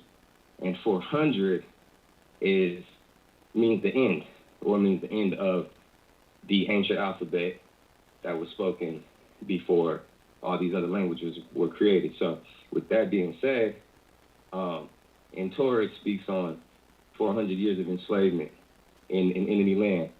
And not just enslavement, but enslavement and mistreatment in this enemy land. And at the end of that 400 years, judgment would come to the nation which oppressed these people. So what I'm saying is, I get Event 201, I get Clade X. Hold on. I don't know if you were here, but I mean, this is what we talked about all 2019 from early in the year. We were talking about Acts 7:6 in the prophecy of 400 years, and then what's written in Acts 7:7 about the nation being punished after the 400 years of slavery. And we were saying that's why we would see this next big event either at the end of 2019 or in 2020, 19 years after 9/11 and the 19 hijackers, because 2019 was the 400-year anniversary of slavery in America. So we were talking about this all through 2019 from the early part of the year, and we had the date August 11th circled, and we said, watch, there'll be a big action at Temple Mount on August 11th, and it ended up being the Israeli police firing tear gas on the Muslim worshipers. But yeah, we knew all of this stuff was synced up, and that's why we knew the timeline. But yeah, and to every end there's a new beginning. So it's like right now we're living in the end of America as we knew it, and now it's like New America, which is even more fascist than it was before. But yeah, absolutely, it's all biblical. Acts 7:6, and Acts 7:6 is about the 400 years of slavery. Acts 7:7 is about how that nation gets punished. United States equals 77. 7:6, slave, Negro, blues, Rasta, all 76. So what a perfect verse. Not to mention the 44th president, Barack Obama, his name's 76. Acts is the 44th. Yeah, Acts is the 44th book of the Bible. So, I mean, we've been talking about this stuff for a long time. Yeah. But that's dope, man, that y'all have, and I salute you for that. And to be honest, the Gematria and the code of the Jesuits who rule over us, and clearly I am black, and I do believe, and not only believe, I know who we are, because we're the only people in the entire history. And some people can't wrap their heads around this, but we're the only people uniquely in this entire world and in the history of the world that have only 400 years of history, that do not have a nation to go home to, that do not have a country, that do not have a language, don't have a flag, don't have someone that sits at the UN table to represent us. We have nothing. And I do believe this is all coinciding with us. Your work consists of exposing the white Jesuits who claim to be the people of Torah and their sacrifices of the black people who are the people of Torah. And I commend you for your work. The biggest thing I commend you on, bro, is exposing JC, or who the world calls Jesus Christ. I commend you on that work, fam, because that's the biggest work you can be doing in my opinion, in my humble opinion, because Torah law dictates that we are monotheistic. This entire world is polytheistic.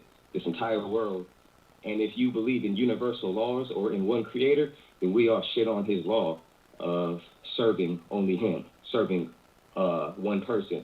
And so I commend you for your work on showing the parallels with 74 JC and 74 Lucifer, and showing the contradictions with the New Testament. I do know what you're talking about in Acts 7:6, but organically, that was found in Genesis 15:13 through 14. Now, mind you, I don't have to convince you, but that's never been filled in history, in biblical history, in ancient world history. There's never been a people that has served 400 years of enslavement and mistreatment anywhere, not in ancient Kemet or Egypt. That's not even documented in history, nor in the Bible, nor has any people group ever served such a punishment of being stripped of their nationality and being sacrificed in the news religiously because of who we are and people's hatred for us. So that's the second thing I commend you for, bro, for really shining light where people will claim that these are coincidences, where people will claim that we're killing each other, where people will claim all kind of fictitious claims. Your gematria, you're decoding, and you honoring a universal law of telling the truth is starting to unlock things. And you're the only person that I truly see on YouTube that is exposing lies using strict truth. So I definitely commend you on that, man. But yeah, I believe this is the reason for everything. 400 years we've been enslaved. My ancestors were, not me personally, clearly. And we've been stripped of who we are.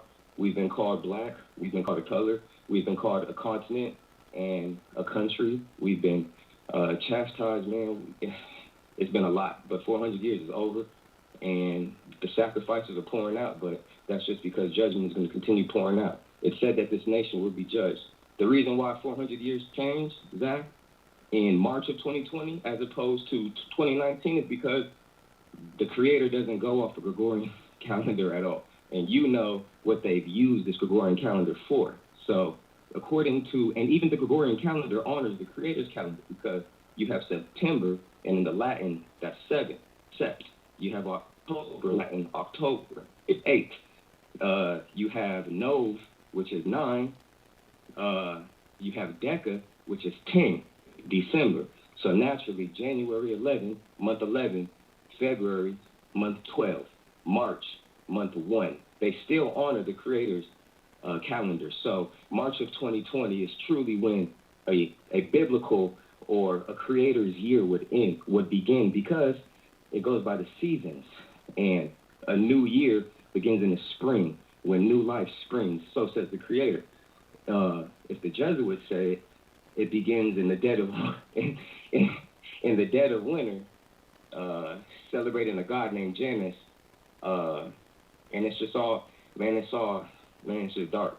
We talked about that many times. That's exactly what it is. It's because the ruling class is a death cult. That's why they celebrate the new year in the dead of winter when everything is dying. I mean, it's so obvious. At midnight, G. And look at what we show every year. Every year it's the same thing. On New Year's Eve, on New Year's Day, there's all these entertainers who are dead. Remember last year they saved the news.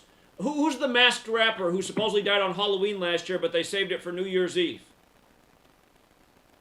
I don't remember. So many rappers have died. There's a rapper that wears a mask, though. I can't think of his name right now. He's known for wearing the mask. Oh, he was an old school rapper? Yeah. I can't think of him. I can't think of his name right now. But, of course, they had to save the death of his... They said he died on Halloween, but they saved it for New Year's Eve, the masked rapper, in the year of the mask, with all the COVID stuff. I mean, the stuff they do each year is a mockery. I can't believe I can't think of his name right now. MF Doom. The chat knows it. MF Doom. That's who it is. Oh, yeah, that's right. See, I'm telling you, so many have died, man. I completely forgot about him. Yeah. So, man, it's crazy, though. But you're on par. You're on point. You're being led directly in the right direction because of you following the truth. Something I will say to you, though, bro, that cracks me up when I hear you say this. You say... You're on point with pointing out the flaws of the New Testament, a new God, which is a new covenant, which is going to be the new ruler of this new world order. The New Testament is the game plan for the new world order. Everything in the New Testament from Matthew to Revelation and shit got to do with prophecy. It's a script. Whenever we see in The Simpsons them predicting the future, we are using the wrong word. It's not predicting. They know the script. They're just putting the script in a cartoon form like these folks have been doing. This is their script. They plan to unite the world all with one new leader who is going to be very evil. And they plan on him coming. And they're doing all these sacrifices, paving the way from him. This is the coronavirus. This is the which I believe is going to be crowning their king, which is to come. So this is a massive deception, but it got the green light at the end of 400 years. That's why this is major to me. They're sacrificing certain rappers like DMX, XXXTentacion. Now Malcolm X is in the news. There's a bunch of X's being shown. And if you go to the original tongue in the modern or in the Paleo Hebrew, the last letter of the alphabet, the 22nd letter, is an X, which is a tau, which numerically is 400.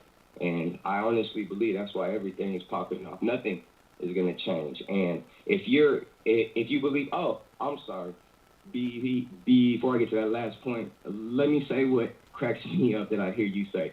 You say that you believe in the Creator, you hear the 10 Commandments, but you don't like the thou shalt not kill part. I feel you. I definitely feel you, but there's got to be a contradiction there, because the ancient Israelites of Torah were murking a lot of people. They were going out and slaughtering a lot of people at a certain command. So what is it? Shall we kill or shall people not kill? I believe that that's a brotherly law. I believe that that's a law that was instilled within a people group in a lawless world that we were supposed to keep. That didn't mean everybody. If you feel how you feel, fam, do what you need. But right now it's green light season anyway, so a lot of people are going to be moving accordingly. But you ain't got to worry about that whole thou shalt not kill law, because I feel like that's more of a misinterpretation when it comes from your end, and that was a law that was given to a certain people group to stay within their people group so that they didn't turn lawless like other nations around them. So, and there's examples of it because they were put and sicked on to other nations, and they did kill, and they did draw blood. So, but they weren't supposed to do it to their brothers. So, on the last point that I wanted to say, with this 400 year, man, that's why with the one Cladex, just like we are understanding the prophecy now, the Jesuits have long known the prophecy, and they are moving, and they moved to make the pandemic pop off on March 2020. Mind you, 400 years literally would have ended March of 2020 when a new year begins. That's the end of 400 years. The pandemic was declared in March 2020. Lockdowns began March of 2020. Judgment on this nation, according to the word, began March 2020. And people talking about, well, folks still here, ain't y'all supposed to exodus? I just want to point people to the fact that the prophecy says after 400 years, the nation will be judged first, and then people will leave. So I'm under the impression that what it says, that certain people will be here during judgment, and it's somewhat akin to the first Egypt and the first Exodus. Them folks sat through all the plagues, and they watched what happened, and then walked right out after. But on my closing point, for those that are inclined to theology, are inclined to believe in the Creator, are inclined to believe in the Bible or the Quran or whatever, there's a saying: you reap what you sow, and that's what's going on right now, not just to this nation, to this whole world. If you are more of a spiritualist, if you believe in that sort of thing, then there's a saying that says karma, right? What goes around comes around. So that's what's happening to this nation and to this world. And for those that are strictly scientific, and that is, there's no God, there's no spirituality, man, I feel you, but even science tells you, and I might misquote it, but it's for every action, there's a equal but opposite reaction. So either way you want to slice it, what's going on is undeniable. And, the only way to say that that's not going to happen is when we wake up and everything's changed and everything's back to normal. That's when we know that, it was a sham. But, man, until then, I mean, if there is a creator, I don't believe that there's no way that the world going to continue to go on how it is with these evil-ass people playing God every damn day, killing who they want, raping who they want, and then got the nerve to post it everywhere and then, disrespect people and their families while they're mourning, it ain't gonna ever, even though we're starting to realize that certain things like Trayvon Martin and Michael Brown, all these things could have been faked and staged, but why do that to people? Who would do that shit and continue to do shit like this on a regular basis and mock people that already are trying to figure out who the hell they even are, you know? But for every action, there is an opposite but equal reaction. And that's what we're going through now. And you using gematria and what you found that's important to you, and you using it to spread the truth, bruh. And I got your book, man. I got your the first book that got the Green Covenant. I read the first 10 pages, and I mean, I'm not much of a reader unless it's Torah, to be honest, man. I could lose interest kind of quick, but it did direct me to understanding how serious this was. And I just tuned in a lot, man. I even got a homie that I think's live right now. I just put him on game to your channel and to Gematria, and he texted me. He was like, man, he live right now. I'm like, man, I'm trying to call him and see if I can hop him.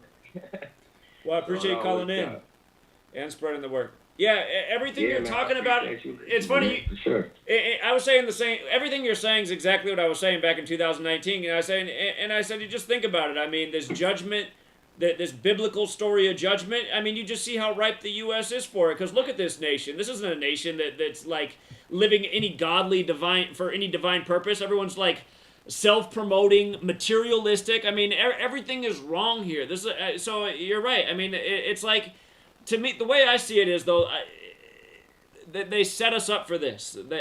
We're living out the script, but they planned it this way. They let everybody into temptation and evil, and then that way it's like we had it coming for when they pull out the rug from under our feet. But I appreciate your call, man, and everything you said. But yeah, it just took me back because this is all that we were talking about all of 2019. And again, the 400 years in the Bible is a big one. So appreciate it, man. Thank you. All right, man, I appreciate you, and keep on being truthful, man. That's all that matters in this day of deception, man. Indeed. Stay safe, Derek. I'm going to holler at you. Yeah, have a good night. All right, man. By the way, somebody messaged me that the North Face, for the record, this was given to me. This is the only, North Face stuff's normally too expensive. I think somebody bought this at TJ Maxx right here, but the North Face equals 201. Okay, I'm going to have to start putting a piece of tape over it. Funny. The North Face 201. Okay.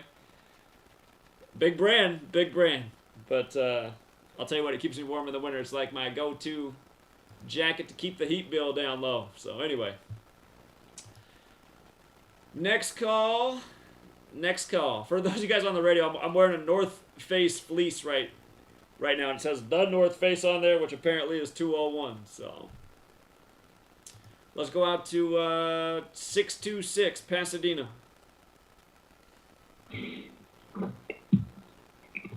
Zach, can you hear me? Yeah, what's up? What's going on, Zach? Well, hey, I can kind of dovetail off of the last caller. It's pretty interesting that he thinks that the New Testament's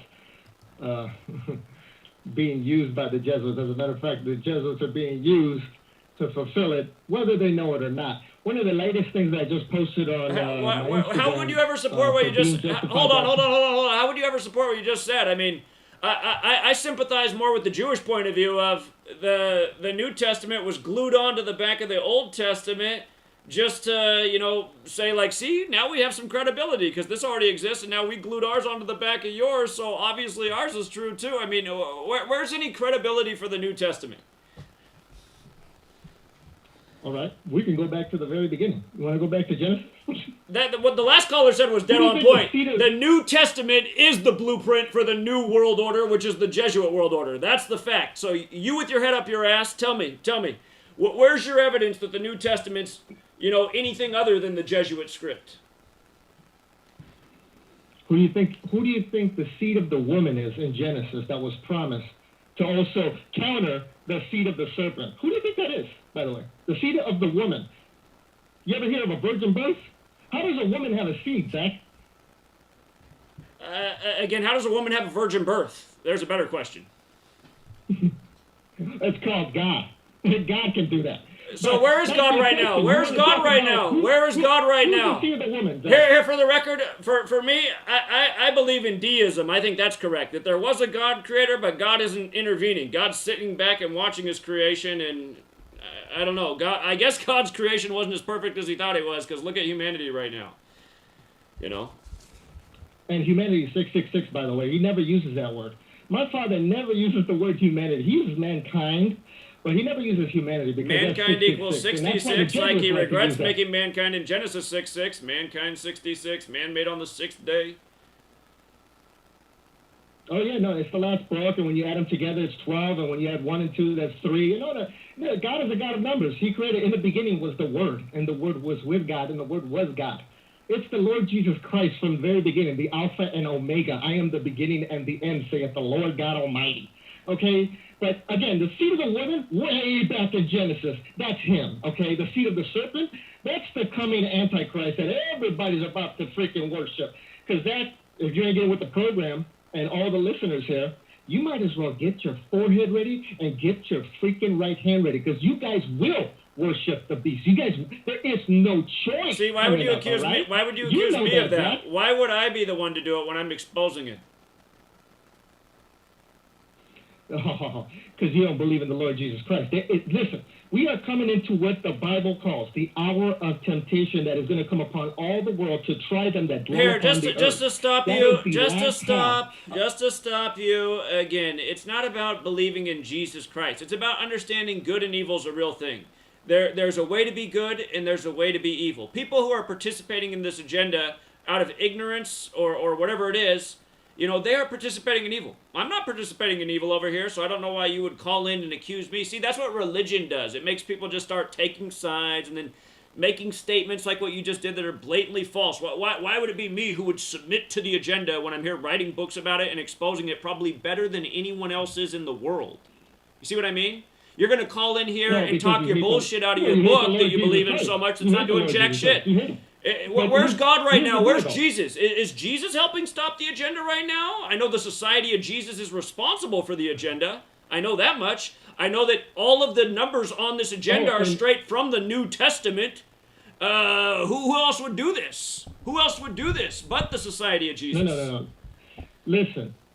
Listen, we've had this discussion before where the Society of Jesus are Satan's ministers that masquerade as the ministers of righteousness. And you know what? As someone who grew up in the church, I often felt it was very evil. I always thought it was really weird that I was supposedly eating Jesus' body and drinking his blood. It just felt so wrong to me. It always did. No, and listen, you're right about that. They're deceived. They don't know the scriptures. They're not rightly dividing the scriptures. So the guys who dedicated their whole life to it don't know the scriptures. These are supposed to be the leaders. It seems like all Christians are lost. All the Christians I've known for the most part are lost people. I mean, I can't really the only good Christian I know in the world is Jeremy. I always feel bad when I'm ripping on Christianity because Jeremy exists, but Jeremy still puts up with me. But I just don't have anything good to say about Christianity. It's just such a bogus bullshit story that makes zero sense. Its followers are the worst people. It's got people like you calling in just talking straight out of their ass. Again, the New Testament is the script for the New World Order. Well, look at the end of the Bible. Look at the end of the New Testament. What kind of story is that anyway? What kind of story is that? Is that a story of hope? It's a story of destruction. I mean, it's just... By the way, that's in the Old Testament, by the way. That's in the Old Testament as well. All that stuff is in the Old Testament. Well, I don't subscribe to the Old Testament either, but I'm just saying, what kind of story is it? I mean, I understand that Revelation is based on the Old Testament, but still, I mean, well, why is this what we want to believe in? Oh, here, let's believe in this book of all this just... I mean, the Bible is just so full of shit. The whole book is just so full of shit. Why do we want to continue to believe in this old book that really doesn't have much relevance to this world? It really doesn't when you look at it. Okay, well, what do you think is playing? Okay, you were kind of talking about this in, I think, another broadcast. You actually said... Yeah, here, actually, I saw what you were going to say, and then you changed your thought. No, I heard what you were just about to say. What you were just about to say is perfect. Think about it. If we don't have the Bible, and we don't have this 666 script, and we don't have a chapter called Revelation that equals 121 in Gematria, we don't have a COVID story on January 21st, and then a pandemic declared 666 days. Without these same type of people who created this bullshit-ass book to control the minds of man, without this type of influence in the world, we don't have what's going on right now. It's the same thing. An authority saying, here's the authority because it came from us. It might as well be the word of God. You're going to follow it because we said so. That's what's exactly wrong with the world. That's why it's just like this past weekend, I was in a Catholic family's house. They believe in Jesus, they're good Catholics, and they're vaccinated. And they're just following authority, believing in their religion. They're just following authority, getting their vaccine. They don't even know what's going on in the world. All they're doing essentially is just following authority. And this is what's wrong with all of this stuff. There is no authority over us other than what I would say is God. And that authority gave us a mind and a body and ability to feel right and wrong and think and know. And these are all the faculties we need. We don't need, thousands of pages of words that are supposedly the word of God. It's just, this is how lawyers work. Why are you so fixated on the Bible? Why do you believe in this so much? Is it just because you got it as a little kid? Well, where is your Jesus right now? Why would Jesus, or where's God? How come God used to intervene thousands of years ago? God used to intervene thousands of years ago. There's all these amazing stories, but we don't have anything like this happening today. There's just nothing that goes on today in the present that's anything like the Bible. If I came out and told you that I was talking to a burning bush, would you think that I really talked to God, or would you think that I was hallucinating on something? Well, listen, no, back then, he was talking to the Jews, and the Jews require a sign, and he gave them a bunch of signs. Right now, we have the completed Word of God, which is the King James Bible. That has no lies in it. The rest of the other Bibles, they got a bunch of lies in them. Again, believe. That's what you got to do. You got to believe the word with lie right in it. They make it so obvious for us. Well, no, forget that word. How about faith? How about trust? I have faith in Jesus. I have faith in his blood as payment for my sins. Because, Zach, you got to remember, this Jesus you like to bash, the one that's of the King James Bible, that, remember, the Jesuits were created to blow up King James. But God had other plans. Yes, to get out his word. That's why they had the Counter-Reformation, because the word of God was coming out. People started to find out, I don't need the church. I have the scriptures, and I can believe in Jesus. I can have faith in his blood, and that's it. I can start being justified, and I can receive eternal life by believing in Jesus and have faith in his blood. Because you know what? Here's the crux of it all. The crux of it all is that those that don't believe in him are already dead in trespasses and sins. The Bible says all liars shall have their part in the lake of fire which burneth with fire and brimstone. The one prepared for the devil and his angels, but every other sinner is going to go in there. But you could say this, Zach. Don't say it with a straight face. Can you tell me you've never lied before? Obviously, I wouldn't say I never lied before. Obviously, I wouldn't say that. If you stopped lying from here on out, you would still have to pay for the other ones that you have not paid for yourself. But the point of the Lord coming down to pay for sins is that God can be just in saying those sins are paid for with my blood, because without the remission of, there is no remission of sins without the shedding of blood. Okay, you got to understand that dynamic, and that's why he came as the Lamb of God to be his sacrifice, just like Abraham had his only begotten son. Well, the Lord was showing us that I'm going to send my only begotten son one day as the Lamb of God. Okay, appreciate the Sunday school lesson. Thank you so much. And here to translate what he's saying for how all the sacrifice works with the story of Christianity and the Society of Jesus, here, it's right here again today. Young Dolph, your latest Jesus sacrifice, just like how in the Bible it makes it clear that Jesus had darker skin and was likely a black man since his hair is referred to as being like wool. Here's how it works again. 201, the Jesuit order of Illuminati, the Holy Bible, the whole Jesuit history, sacrifice, sacrifice, sacrifice. And again, it's the Jesuits, right? Just like what the Catholic Church was doing. Tempting people with evil so that they'd come back to church on Sunday, put money in the plate, pay their indulgences. Again, get them on both sides. But I don't like talking to religious people. All they do to prove their point is start reading from their book. It's like, what? Okay, you believe that book is legit. I don't. I don't at all. I think that's, who printed that book? It was the technology of its time. Technology always controls the minds of the masses. The Bible was the highest form of technology when it was created. This amazing mass-printed book, well-bound, mass-distributed. All of a sudden people going, oh my God, this has to be the word. How could you make something like this? It has to be divinely inspired. Yeah, the society, again, I don't even want to go on about it. I'm just, religion. Religion is trash. It's what's wrong with the world. There's no proof there was ever a Jesus. If he did exist based on what's in the Bible, he was black. That's why we get the Machiavelli album on the big Society of Jesus Day. It's why we get the same shit we get every day.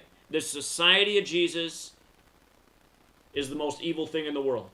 And again, Christianity is a religion that glued itself to the back of another religion's book and said, see, we got legitimacy because you guys say this religion's over here legitimate, so now ours is legitimate. And that's what the Mormons did too, right? The Mormons glued their book onto the back of the New Testament and the Old Testament. And they said, see, Joseph Smith really did find the plates, and we have magical underwear, and we're the most real religion. And different people in different groups believe different loads of bullshit. Okay? I'm not into bullshit over here. You know?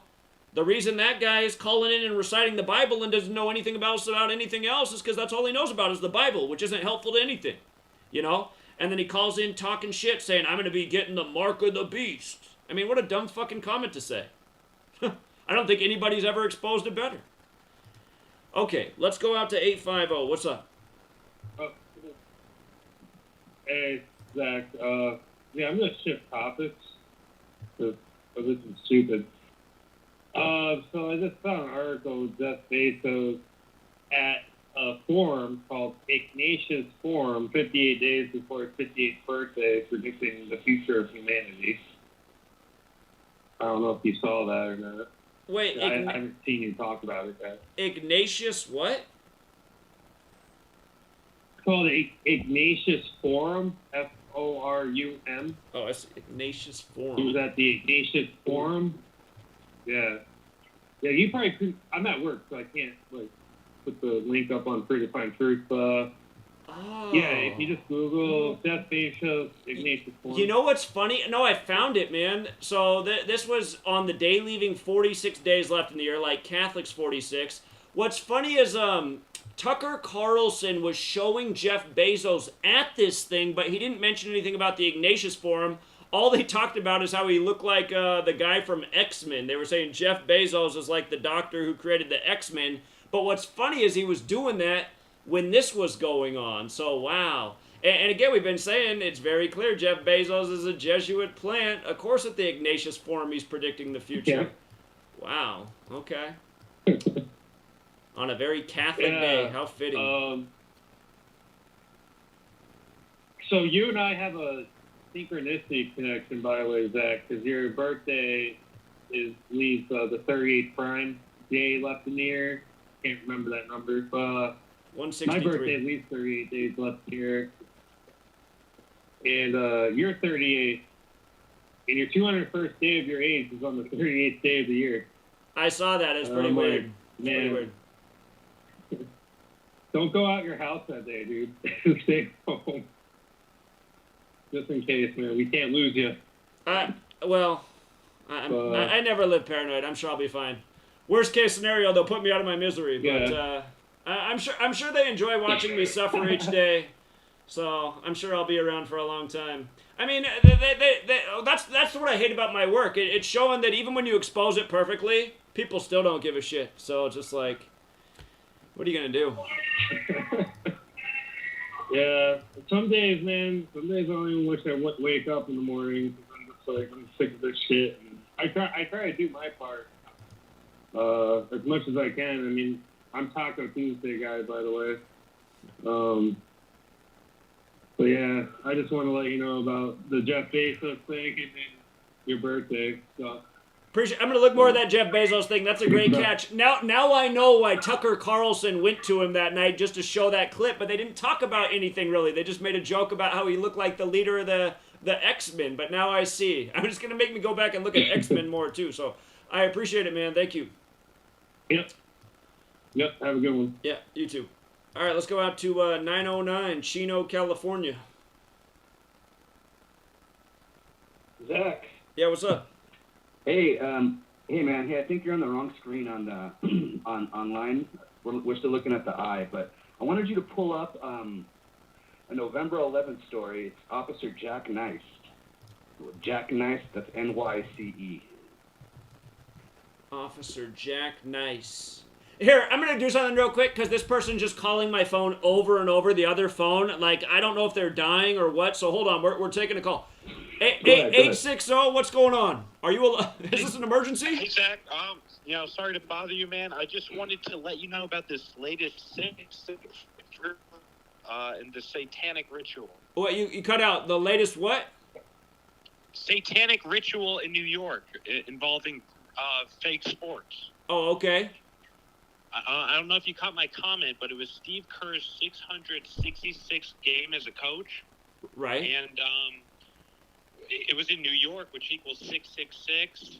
And, Kevin Durant fell to 80 and 55, like Satan. Oh, yeah, Satan's 80 and 55. I see. Okay. Yeah, good catch, man. Good one, Itachi. Appreciate it, man. And the Warriors, they became 12 and 2, like satanic. Perfect. And like Golden State on the 122nd Meridian in San Francisco. Yeah, perfect. Yeah? All right, man. I'll let you go. All right, thanks, Itachi.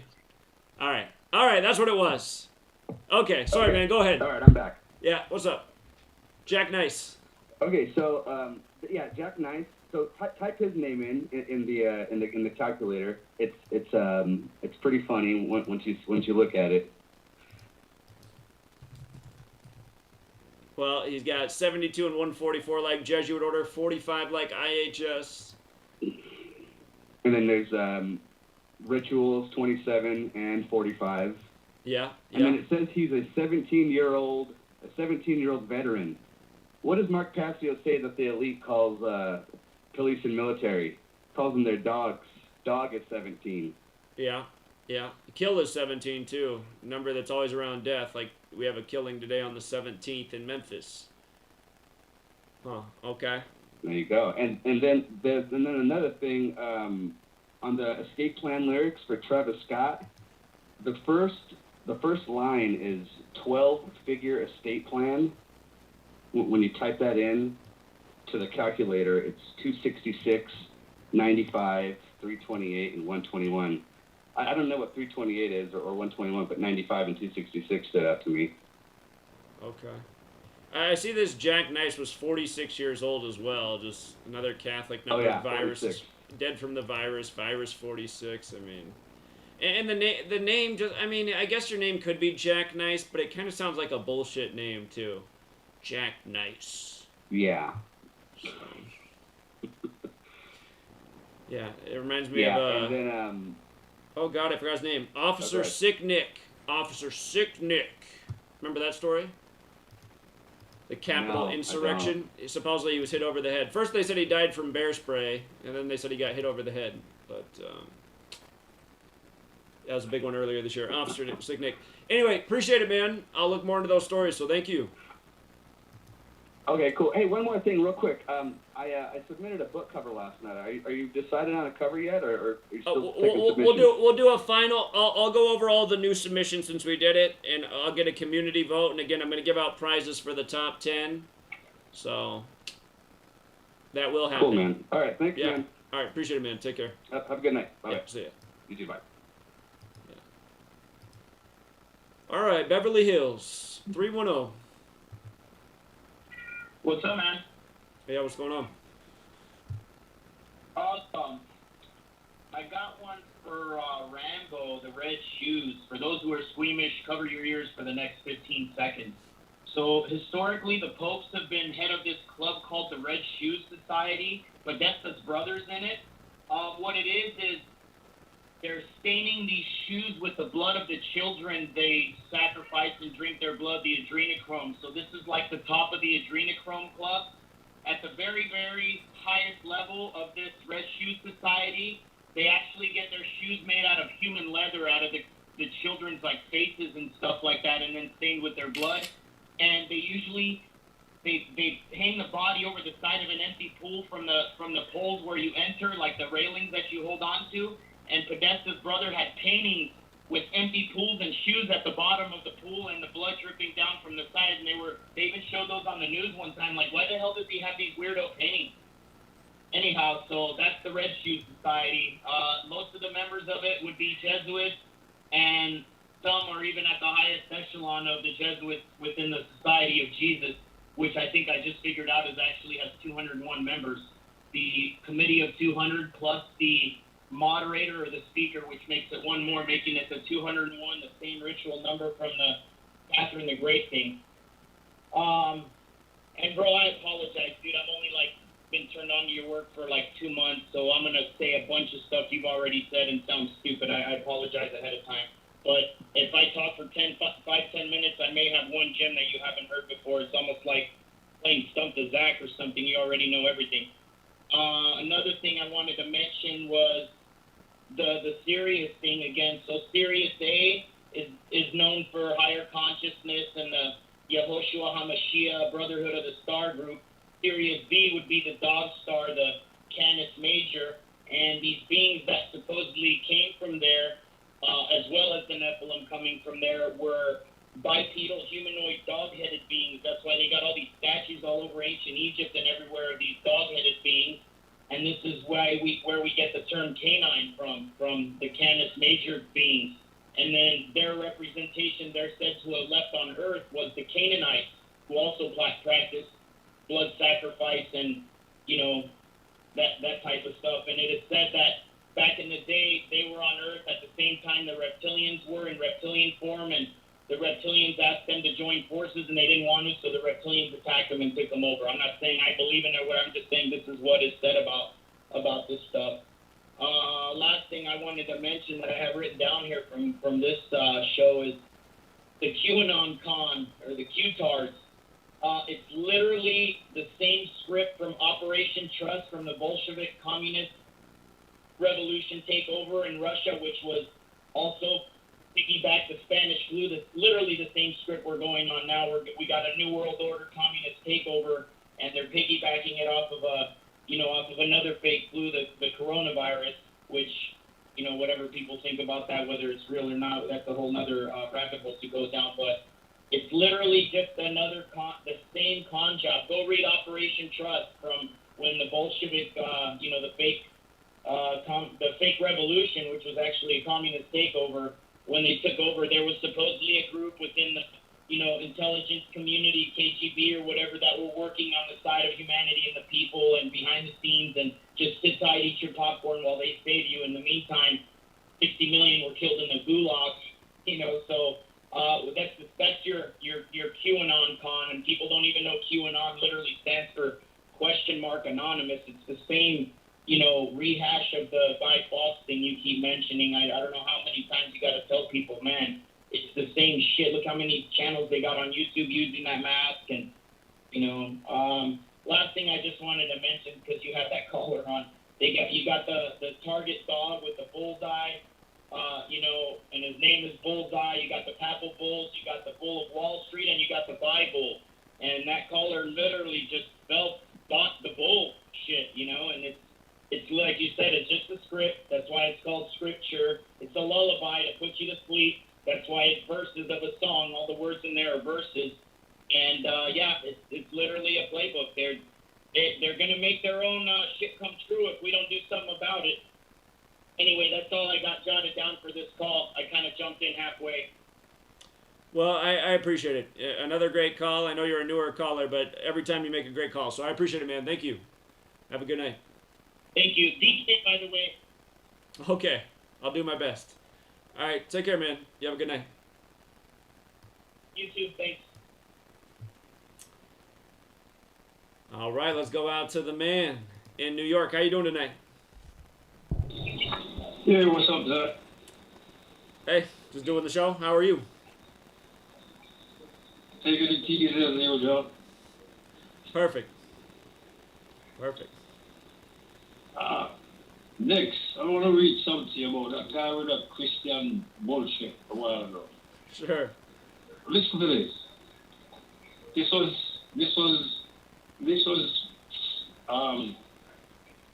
written by His Imperial Majesty, Selassie, right? And hear what he said. He was born into Christianity, and now he's denouncing Christianity.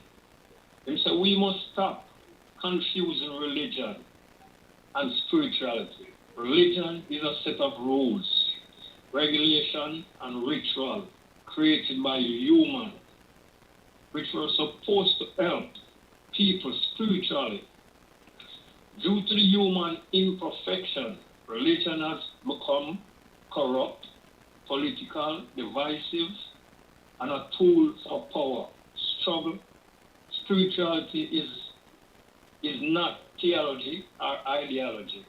It's a simple way of life, pure and original, as given by the Most High. Spirituality is a network linking us to the Most High, the universe, and each other. So, when talking about spirituality, that's bullshit. That all the stuff he's talking about was written by humans to create and dumb down the masses. Religion is one of the wickedest things ever created. That killed more people than anybody. You check it out. The Roman Empire, if you're back in the days, if you're not a Christian, they kill you and take all your wealth. Notice the Catholic Church have all the most expensive or biggest property throughout the world. Check it out. Everybody notice that. Look all around, even in America. Let's look at the churches. Look at where they have all these places. It's a decisive thing, and it's no good. And the funny is, I don't reason with people about religion, and they never going to change. You know what I'm saying? Just like how you teach the people in the truth, and nobody want to believe it, because they're all programmed. Indeed. Indeed. And just a reminder, part of the justification for slaughtering the people that lived here when the European settlers came over is they said they were godless heathens. They didn't have Bibles. They didn't know anything about Jesus. These were bad people. Let's get rid of them. Again, I mean, this is what's been going on in the name of religion for a long time. Religion has not brought good things to this earth. And I was listening to a program today, right? There's the station on TV I listen to, WBI. There's a free, there's no commercial, no sponsorship, just the listeners, and true frequency radio. This guy was on there today talking about, this guy, I don't know, you can check him out, Michael A. Hoffman. He's a secret investigator. His books, there are a lot of books out. One of them started about the secret society and the psychological warfare. And then the next one he wrote, Twilight Language. There's a couple of books he wrote. And he was talking about the same thing you're talking about. You know what I'm saying? A lot of people, he said people don't want to believe the truth. They don't want to think. They don't want to think. They just want to believe what they already know and what they were told since they were a little child. You just got to stunt it. Humanity is stunted. It's like they were stopped in their tracks as children. Believe too much in their country, their government, their religion. I mean, it's all the stuff that was put on them when they were little kids. Yeah, I didn't know he was talking about. He was linking the John F. Kennedy death to 9/11 and 9/11 to now.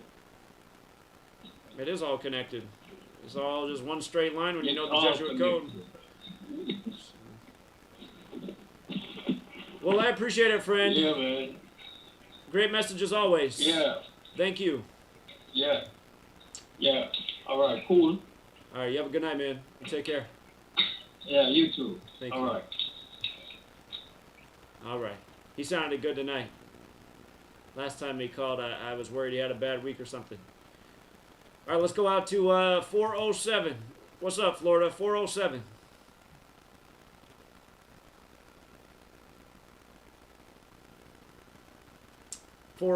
Florida. Maybe just listening. Thanks for tuning in, Florida. You have a good night. Let's go out to 720.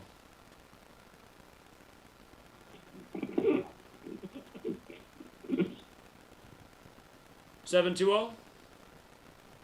He hung up. I think I know why he hung up. He didn't want to say what he was planning on saying. He's another one of our Bible thumpers. I was going to let him have his... whatever he wanted to say, but he hung up. Oh well. 323. What's up, 323? Hello? Hello. Zach? Yeah. Hi, Zach. Yeah. What's going on? Hey, Zach. Thank you for taking the call. Hey, going back to what Rambo was talking earlier with the Wizard of Oz and Rainbow and all that, Rainbow Boulevard. Yeah. Well, I live here in Vegas, and I'm like maybe 15 minutes away from where the accident took place. And I don't know if you caught that, but they were saying that Ruggs III was actually playing. Well, before the accident, or took place, he was playing golf at I think it's called Pro Golf or Top Golf. And it's funny because that place is at the MGM Grand. Okay. Which, regularly when Rambo says about the MGM and the Wizard of Oz. Another thing is that they're not saying in the news is that this place is on Cobo Lane. And if you know anything about Cobo Lane, is where Tupac was allegedly shot and killed. I don't know if you knew that or not. And I know how at the beginning of the season you were saying something about the Raiders that are richer with Tupac, and I don't know what number you were saying. And Right. It kind of ties into what, Ruggs III being in Cobo Lane right before this incident happened. And then they kept saying that he took 18 shots. I don't know if that has anything to do with anything that's going on now. Or 18 mixed drinks. But, were you aware of that? Cobo Lane? I don't know what that comes up to. But I've never looked at that before, that, actually. how you... I need to look that up. I've never looked that up. The street that Tupac was shot on. So. Yeah, if you look at even like the Tupac Shakur thing, where his car got shut up, they said that they were in the intersection of Cobalt Lane and Flamingo. The Cobalt is spelled K-O-V as in Victor, A-L. Koval Lane is 93, like Order of Illuminati, 150 like Illuminati, 51 like the establishment date, the anniversary. So, yeah, that is interesting. There's that 93 again. That's a fateful number in Black history as well. So, Flamingo Road. Yeah. Flamingo Road's got the Gematria like Jesus, and then they do them on the Machiavelli album afterwards. It's also got Gematria like killing. Right. And that's what you were saying about the beginning of the season, how the Raiders, with Baltimore, they were playing a game against that Monday Night Football game with Baltimore, and they were trying to sync everything up with Tupac's death and all that. And now, Ruggs III was at Cobalt Lane at the MGM Grand where all this Wizard of Oz. I mean, it's just, what are the odds? I mean, Yeah, it is interesting. The last time I remember talking about Wizard of Oz and somebody's death was Chris Cornell, because he's from Seattle. They call Seattle the Emerald City because it's green. And when Chris Cornell first died, at first they reported his day of death as May 17th, but they changed it the next day to May 18th. But May 17th is the day the Wizard of Oz was published in history. So they definitely do stuff with the Wizard of Oz, and... that one was easier for me to all the points Rambo made is very interesting. So, Yeah. It's funny because when he called in last week, I thought that was a great, just points he was making. But this week he just blew it out of the water. I was like, oh my God, it's just how deep he can go, and just the kind of stuff he can find is just unbelievable, really. I got to go back and listen to that again. Here, I got to say this. Personally, I liked his decode a lot better last week than this week, because it was very easy to understand. Sirius, all the dog stuff, the road that's the same gematria that syncs up with Sirius and Dog Star. This week, see, the thing I didn't like about Rambo's decode this week, just to be critical, is he was taking a bunch of things. Like, you can see that he was like, because he was like typing in like South Nevada and bringing that in the decode. It's like, see, you shouldn't have to do all this. I mean, you shouldn't have to like be looking for like the region of the state or the city and making that part of your decode. I don't think that, like, the stuff that they do is very surface level. And, again, it creates the narrative of like, oh, see, he's just typing out different phrases to match things up and make it look like that goes together. I mean, when I do a decode, I try to make it so that nobody could ever say that argument. I just took what was there and just showed how perfectly it lined up, and it's that way day after day. So, and then again, using ciphers that we don't even know where the cipher comes from. It's on some experimental website. So, I mean, like, this is the kind of stuff I would tell people to stay away from doing because it does not, like, it's not going to be helpful to waking up people. Again, case in point, I can show a normie on the street this thing about this guy's Illuminati post doing this on the 201st day of the year and how his record label in Order of Illuminati is 201 just using the alphabetic order, and that'll be too much for a lot of people.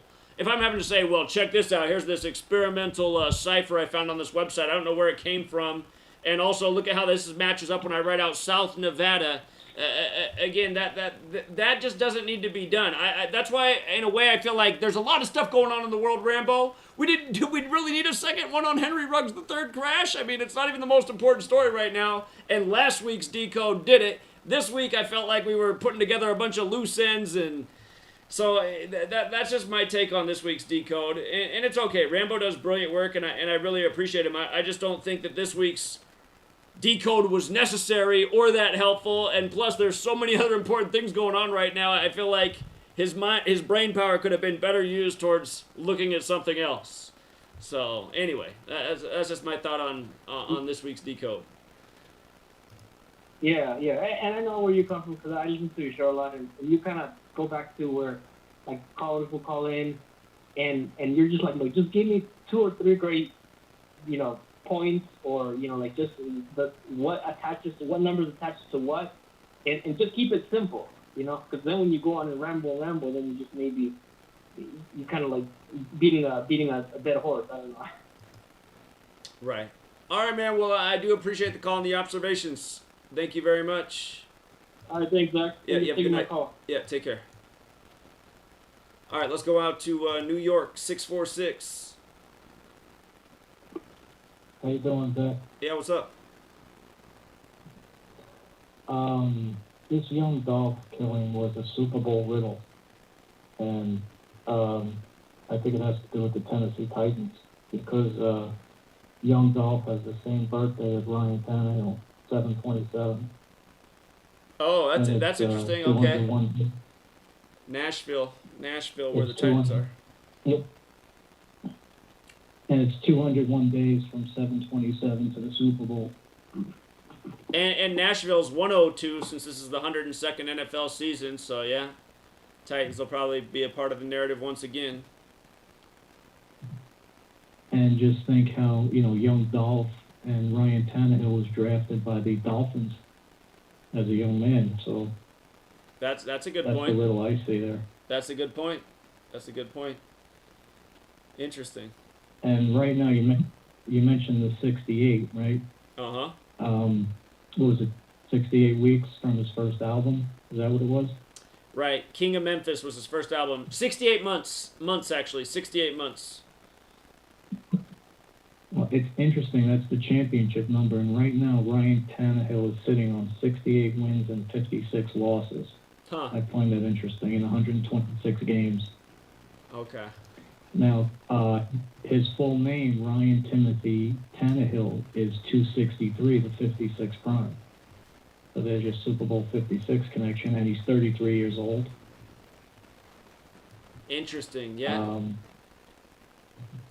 And if they, in the postseason, if Tennessee gets 3, I assume they'd get a bye, and then they'd have to win 3 to win the Super Bowl. Is that right? I gotta think about it. Yeah, I If think they that's get a right. bye in the first. I think that's right. Well, if it is 3, then they would have a record of 20 and 22 in the postseason all time, like 2022. So I think this is a huge Super Bowl riddle that went on today with Tannehill. Yeah, it could be. It doesn't mean they're going to be in the Super Bowl, though. It doesn't mean they'll be in the Super Bowl. I mean, it's possible. But we know how they do stuff like this, and they'll sync it up because it's all part of one big script. It's all part of the whole league-wide narrative. They all share profits together. They all share the storyline together. So it could be part of their ritual for this season and synced up with the big conclusion date. But I'm seeing 2 different birthdays for this guy, young Dolph. I see 8/11 and 7/27, which is really weird. I've seen that before. Sometimes different sites will have different birthdays. Okay. Yeah. So, but that 201 from July 27th to the Super Bowl, And the last point I'll make is when the Titans played the Rams, I think it was last Sunday or Sunday before, whatever it was, at halftime the score was 21-3 Titans, like 2-1-3, and it took place at the stadium that the Super Bowl is being held in. It was 21-3 at halftime, like February 13th, the Super Bowl date. So I thought that was another clue. Interesting. Yeah, that's a good catch. That's a good catch. Yeah. All right, that's what I got. Have a good one. Yeah, appreciate it, man. You have a good night. All right. So Tannehill, he is 68-56 in the regular season right now. And again, that young Dolph's rap name is 56. 68 months after his debut album. Let's go out to 661. What's going on? Hey, Zach. Thanks for taking my call. Yeah. The one guy that was kind of going at you hard, I just want to make a quick comment about that, and then I'll do a quick thing. I want to show you something really quickly, but that guy, I went to one of the top 5 dealers in the country. He has a little store, and I won't say where it is, but you cut I out went there. They had hold on. You cut out top 5, and then it cut out. Hey, can you hear me? Yeah. It cut out when you said top 5. Can you hear me? I hear you. Oh, book dealers. One of the top 5 book dealers in the country. Okay. Like rare books. And I told you this before, but anyways, they held right out in front of me an original King James Bible. It's a leather-bound book. It's huge, and it has a Masonic diamond on the front, like kind of embossed in the leather. And then on the inside, it has all the Masonic. Has the 2 pillars. It has the molten sea, like little depictions, little drawings, all the Masonic symbols. So I don't know what that guy's talking about. Because he was really claiming the King James Bible hard. Yeah, well, King James was a Mason and a Rosicrucian. And again, I mean, it was all done. The year that Bible came out, 1611, is the year he turned 45, and Holy Bible's 45. I mean, they've been doing the same stuff all these years the same way. And again, ritual's 45. It is all ritual. So religion, rites, rituals, like the other caller said earlier. Yeah. Yeah, so anyways, that's just an aside. But to my main point is, I think a couple years ago you did cover a shooting at Saugus High School in California. Okay. Maybe briefly, maybe you did a 2-minute video on it, or maybe you did a longer piece. I'm not sure, but the point is, I you cut out. Drill days before. I told my brother. Can you hear me now?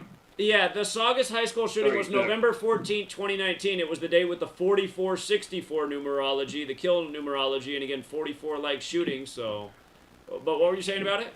Yeah.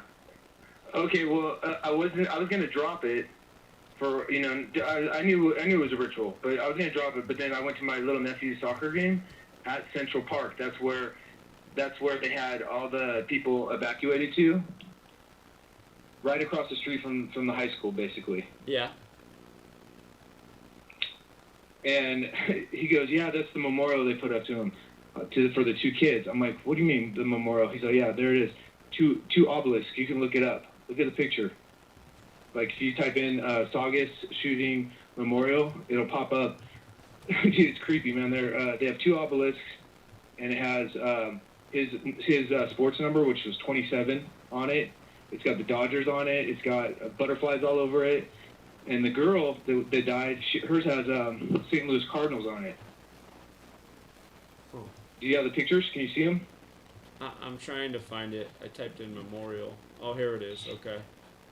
Yeah, I see it. There should be 2 brightly colored obelisks. Yeah, I see it. Yeah, so what's interesting is the boy that died, his name was Dominique Blackwell. And he's born on 9/11. Huh. And his Blackwell is 81, 27, 162, and 54. Like Ritual is 81, 27, 81, 162 is double 81, and then the 54 is 45 is the mirror of the 54. And the girl, the sheriff gave a press conference after all. So they have a drill before. There's even a funny video. It's not funny, but a video that's really funny in a weird sense. Like, what is this?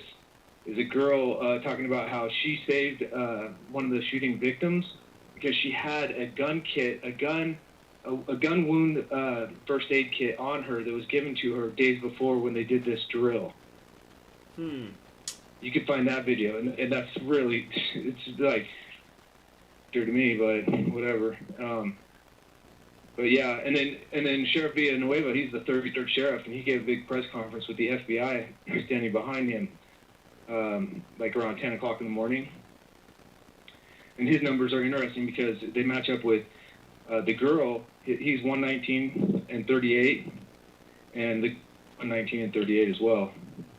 She's also 43 and 34. But the mascot of the school is a centurion, which is a Roman legionnaire, and their centurion is 119 and 47. So there's your Rome link. You know how they like to do that too. But then the funny thing about it is the Sandy Hook Foundation wrote them a letter to the people at Saugus High School saying, whatever you need, we're there for you, this and that. And then the parents end up doing a lawsuit against ATF because the kid was carrying a ghost gun. So, can you hear me? Yeah. Sorry, Zach. Yeah. Yeah, so I don't know if you got all that. I'm cutting in and out, but no, I got it all. I'm listening. So yeah, it's definitely yeah. And then coincidentally, I don't know if you remember that one congresswoman that she had like an iron cross tattooed on her arm, and she got in trouble because she was doing like menage a trois with people on like Capitol Hill. Her name's Katie Hill. Okay, I forgot that story. And she's a Saugus alumni. She came out like within the days after, like talking, just talking about it or whatever. And that was right just recently after she had been like booted for this scandal she was in.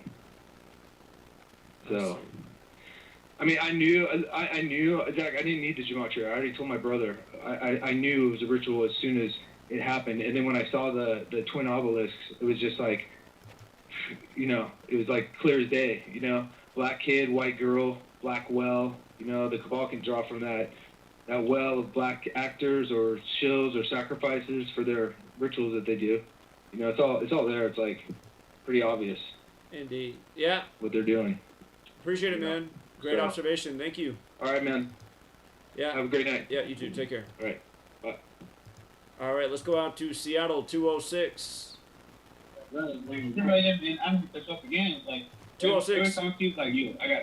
You got to mute the video. You're wrong. Man, it's like it's something about you. Every time I see you, like there's something about. Let's say like this. All right, you guys, when you call in, you got to be ready for me to go to your call. Let's go out to Arlington, Texas 817. What's going on?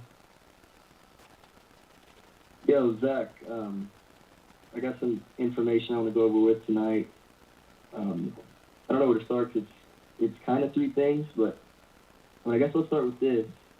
Are you familiar with the man Isaac Luria Ashkenazi? No. Okay, if you look this man up, you can just type in Isaac Luria.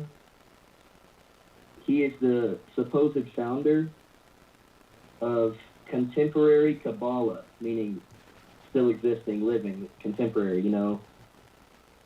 And if you see the year he was born, it's 1534. The same year And, the Jesuits were created, okay. But right now, contemporary Kabbalah is 201 and 84, right? And I'm pretty trying. odd. It literally means. Again, I wish you guys would get in the habit when you call in and say a name that nobody knows, you would spell out the name. Like you guys, like who? Who is this person? How do you spell their name? Because again, this happens all the time. Okay, I just want you guys to know the thing that I hate when people call in and ask me to look up something that I've never heard of, and then I'm just supposed to know the spelling, and then while I'm trying to look it up, we're already going into the next thing. I mean, like, how does it work like that? Like, I'm trying to look something up, and then we're going into the next thing. What is the guy's name? What equals 20184? Right. What is this? All right, Zach. His name doesn't equal 20184, so it's Isaac, I-S. I know how to spell Isaac. Come on, man. I know how to spell Isaac. It's the last name. How do you spell the last name? Yeah. Luria. Okay, there we go. That's how you do it. Have you heard of this man? This is how you spell his name. That's how you do it. Not just when you call I my got show, you, I got anybody. If you're trying to tell somebody a name that they never heard before, spell the name. Okay, here we go. All right, I got you. All right, so if you see, I mean, his Wikipedia page says he's the founder of contemporary Kabbalah, right? And that literally means living, still existing, venerating Kabbalah. And in Gematria, contemporary Kabbalah is 201 and 84. Okay. Right? So I find this interesting that this man was born in 1534, you know, the year of the Jesuits, and he's the founder of contemporary Kabbalah, and that literally equals 201. And we know all about 201. I don't need to go down that list, you know. And, yeah, that was just one quick thing I wanted to show you. He died in the year 72. He died at age 38. Kabbalah's 38 like Jew, and then he died in 72 like Jesuit order. He didn't live to be that old. He died on July 25th, blood sacrifice 257. Yeah, and his full name, Isaac Loria Ashkenazi, the Jewish spelling of Ashkenazi, it is 188 and 80. And we know about 188, Bavarian Illuminati, and the dollar bill adding up to, you know, all the units to 188. But the 80 is interesting, too, because Satan in Baphomet is also 80, you know. And, I mean, this man's, he's obviously got something around his history that needs further looking into. So if all the listeners want to, you know, try to find something about him. But, yeah, the other thing I wanted to talk about, and I'll just leave it at this, is the 47th problem with Euclid, which, you know, I've been around a long time. I know all about, you know, the list of 47 and everything, but breaking down all the square roots, how, you know, you have the 3, 4, and 5 angles of the triangle, the 3 by 3, the 4 by 4, the 5 by 5, all the units add up to 50, right? And I didn't realize, but square root in Gematria is 50, just like Pythagoras is 50. Just like Gregorian, and then separate calendar is 50, Jesuits is 50, you know, America 47 written out is 50, so is geometric. Also, Eye of Saturn is 50, and if you look at the Eye of Saturn, it's literally like an eye existing on Saturn that's been captured by NASA, supposedly. If you look up the image, it resembles a hexagon. You know, that's the middle of the Star of David. I found that pretty interesting about the number 50, because I never really dived into that number beyond, you know, America and it being 50 states, and, you know, Snake and Apple is 50. But yeah, the 47th problem of Euclid, you know, I was listening to a lecture by Manly P. Hall, and he was talking about how, you know, they believe that everything is numbered because everything that's motion based, like anything that moves, has to move by a form of number or calculation. And, you know, the 47th problem of Euclid is something that Masons will claim we see every day in our lives, you know, outside of just looking at a building, because obviously it's the solution to creating correct foundation. But, you know, that number 50 and the hypotenuse of the 47th problem, which is 25, and a hypotenuse is the longest side of a right angle, or the longest side of a right triangle angle. And I was trying to break down the word. Like, hypotenuse is kind of a weird word, right? So I broke it down. Hypo means underneath, like beneath or under something. 10 is a number in regards to Satan, because, you know, when you write out, you know, you're talking about the other day, say 10 with the Marilyn Manson song, I think, right? Hypotenuse is almost like hypotenuse, like under Satan's use. And I just thought I'd call in tonight about the, you know, contemporary Kabbalah 201 and the number 50 in regards to Euclid's 47th problem, or Pythagoras' 47th problem.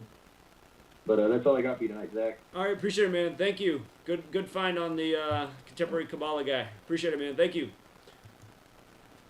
All right, let's go out to New York. What's going on? 646. New York? Staying up late? Yeah, you can hear me? Yeah, I hear you. What's up?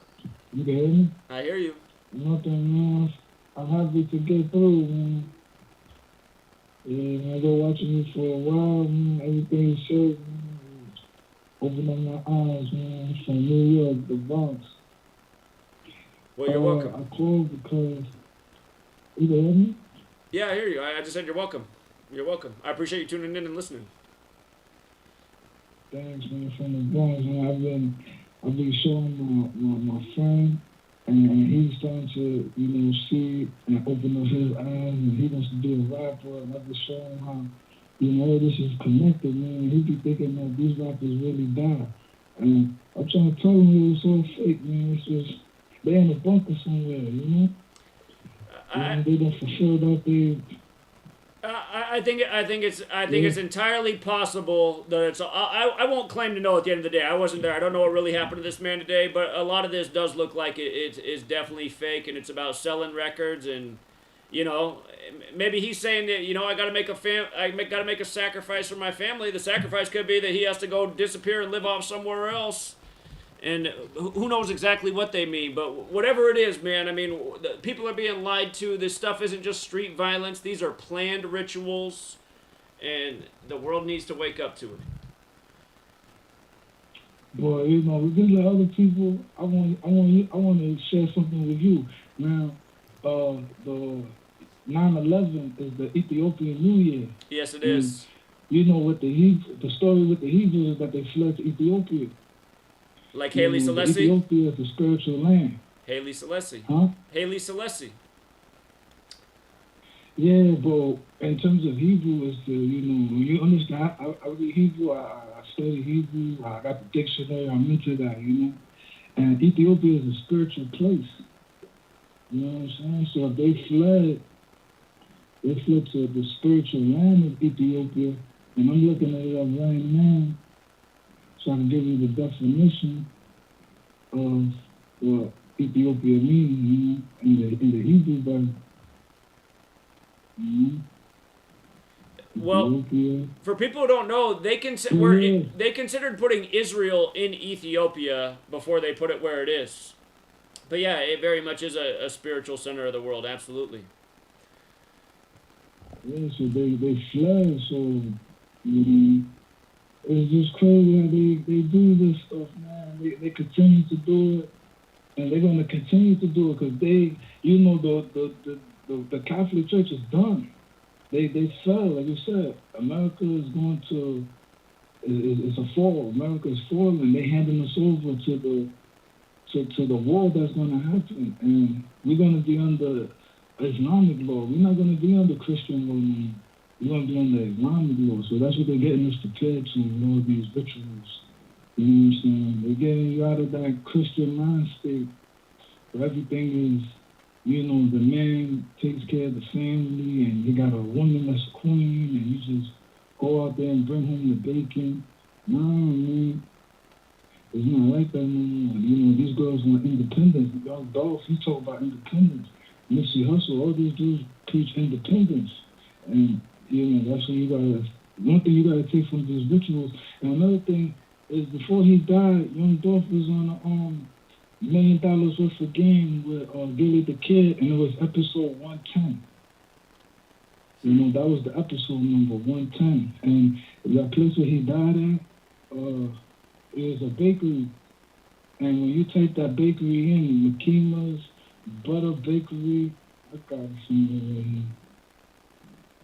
I just sent it to my friend, man. It's called Makima's Homemade Butter Cookies. And that equals to 110. When you put it in the thing, and then I typed in South Memphis. That's those numbers came up to Freemasonry. And from South Memphis, I got key to the city. And Lil Gotti, he's from South Memphis, and he got the key to the city. But both of them were battling for Memphis. Young Dolph and Lil Gotti. But it's crazy how they just play with these energies, these words. But the English language doesn't have any energy. It doesn't have the words don't have nothing behind them, The letters, So man, you the man, Well, I appreciate your additional information. I was looking at a bunch of things before the show, and there was a 110, but I forget what it is now. So I'll go back and put that together with what you said. So I appreciate it, man. Thank you for the support. Thank you for sharing the work. You have a good night. I'm gonna be calling more. Man. You too. God bless. Appreciate it, man. Look forward to it. Thank you. All right, staying up late. Let's go out to Las Vegas, 702. Yeah, hello? Hello. Hey, what's up, man? I didn't hear the 702. I just said line unmuted. What's up, man? What's going on, Zachary?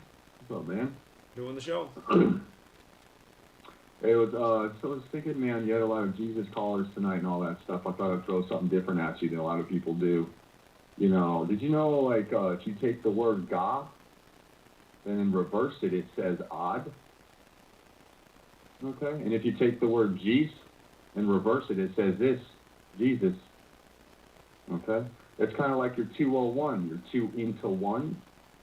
Kind of like the World Trade Center that was destroyed. Now it's the One World Trade Center. Right. You know, because you got two good sides you got one good person that they split into two. Now they want to take that 2 and split it into one evil person. That's your 201, 2 into 1, which we all know about. We all know about the one world order. Now they want to put everything into one.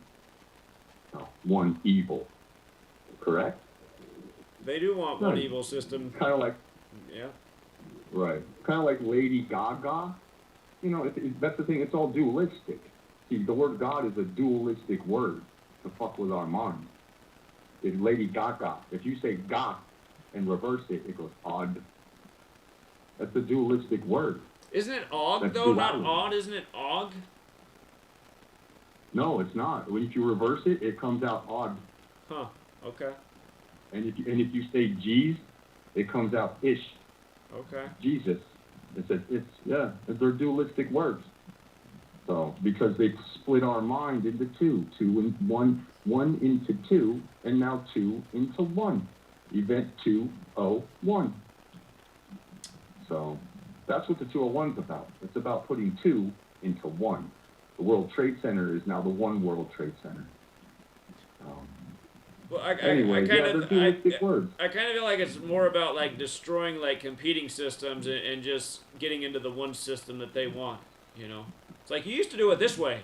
Yeah, you know, back in the day when you were sick, you used to stay home and rest up, but not anymore. Now you're gonna get our one vaccine, and you're gonna do our one protocol. It's just like, yeah, it's just like you're taking the old way, and now it's this new way. This is the new path. Everyone's gonna be on it.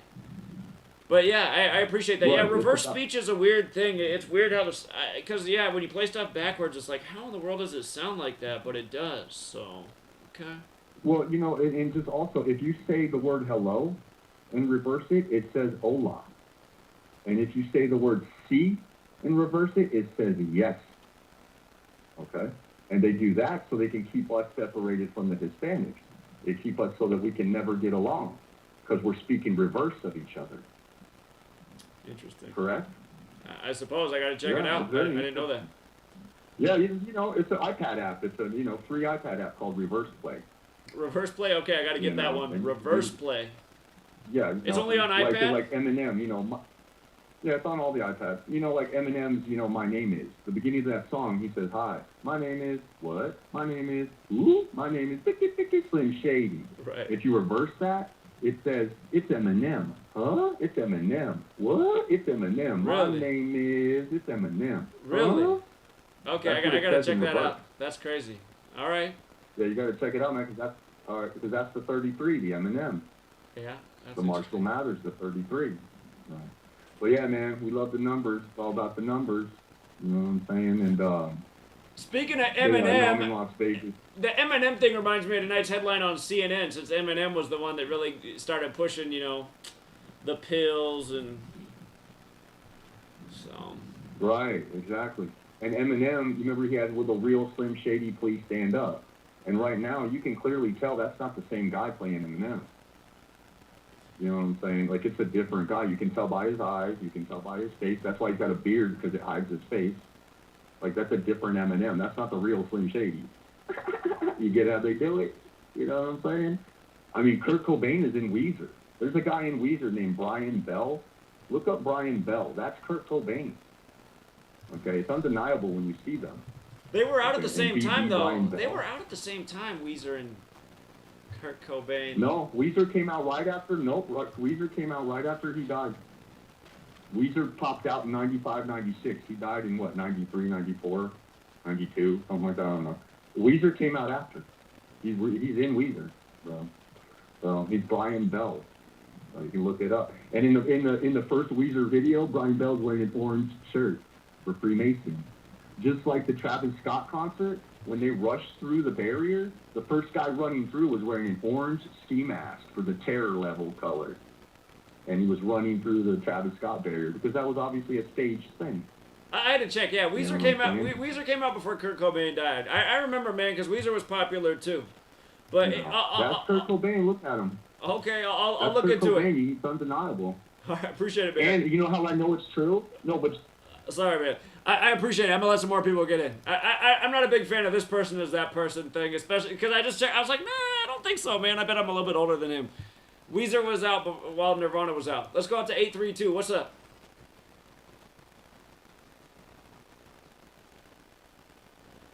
Hello? 832. You're on. Yeah.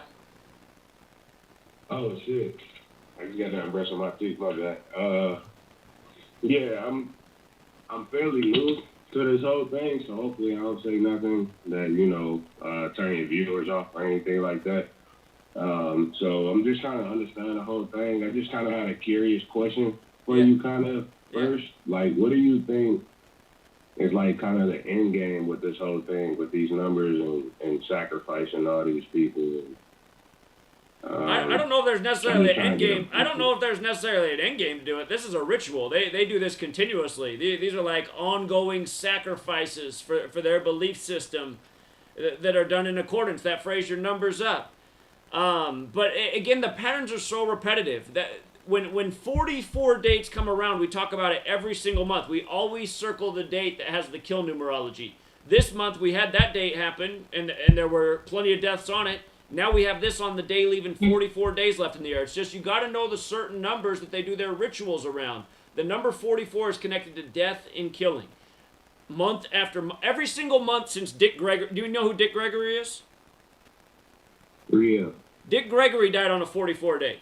And I caught onto the pattern that month. I said, look at how the date numerology for this date is 6444 and kill is 6444, forwards and backwards. I said, let's watch what happens next month on this date.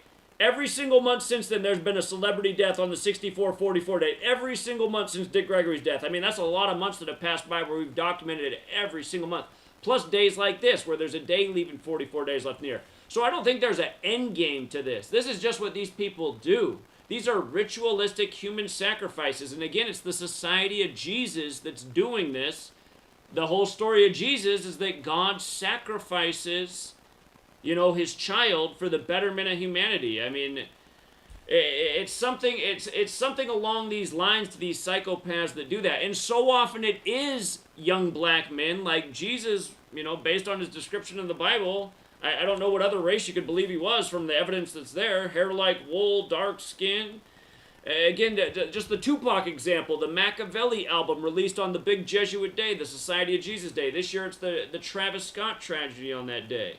So it's not about an end game. It's about understanding what's really going on with these entertainers and why would they do this. Again, anytime one of these guys dies, sales go up. There's a lot of money to be made off these rituals. This is a money-making ritual every time one of these entertainers dies.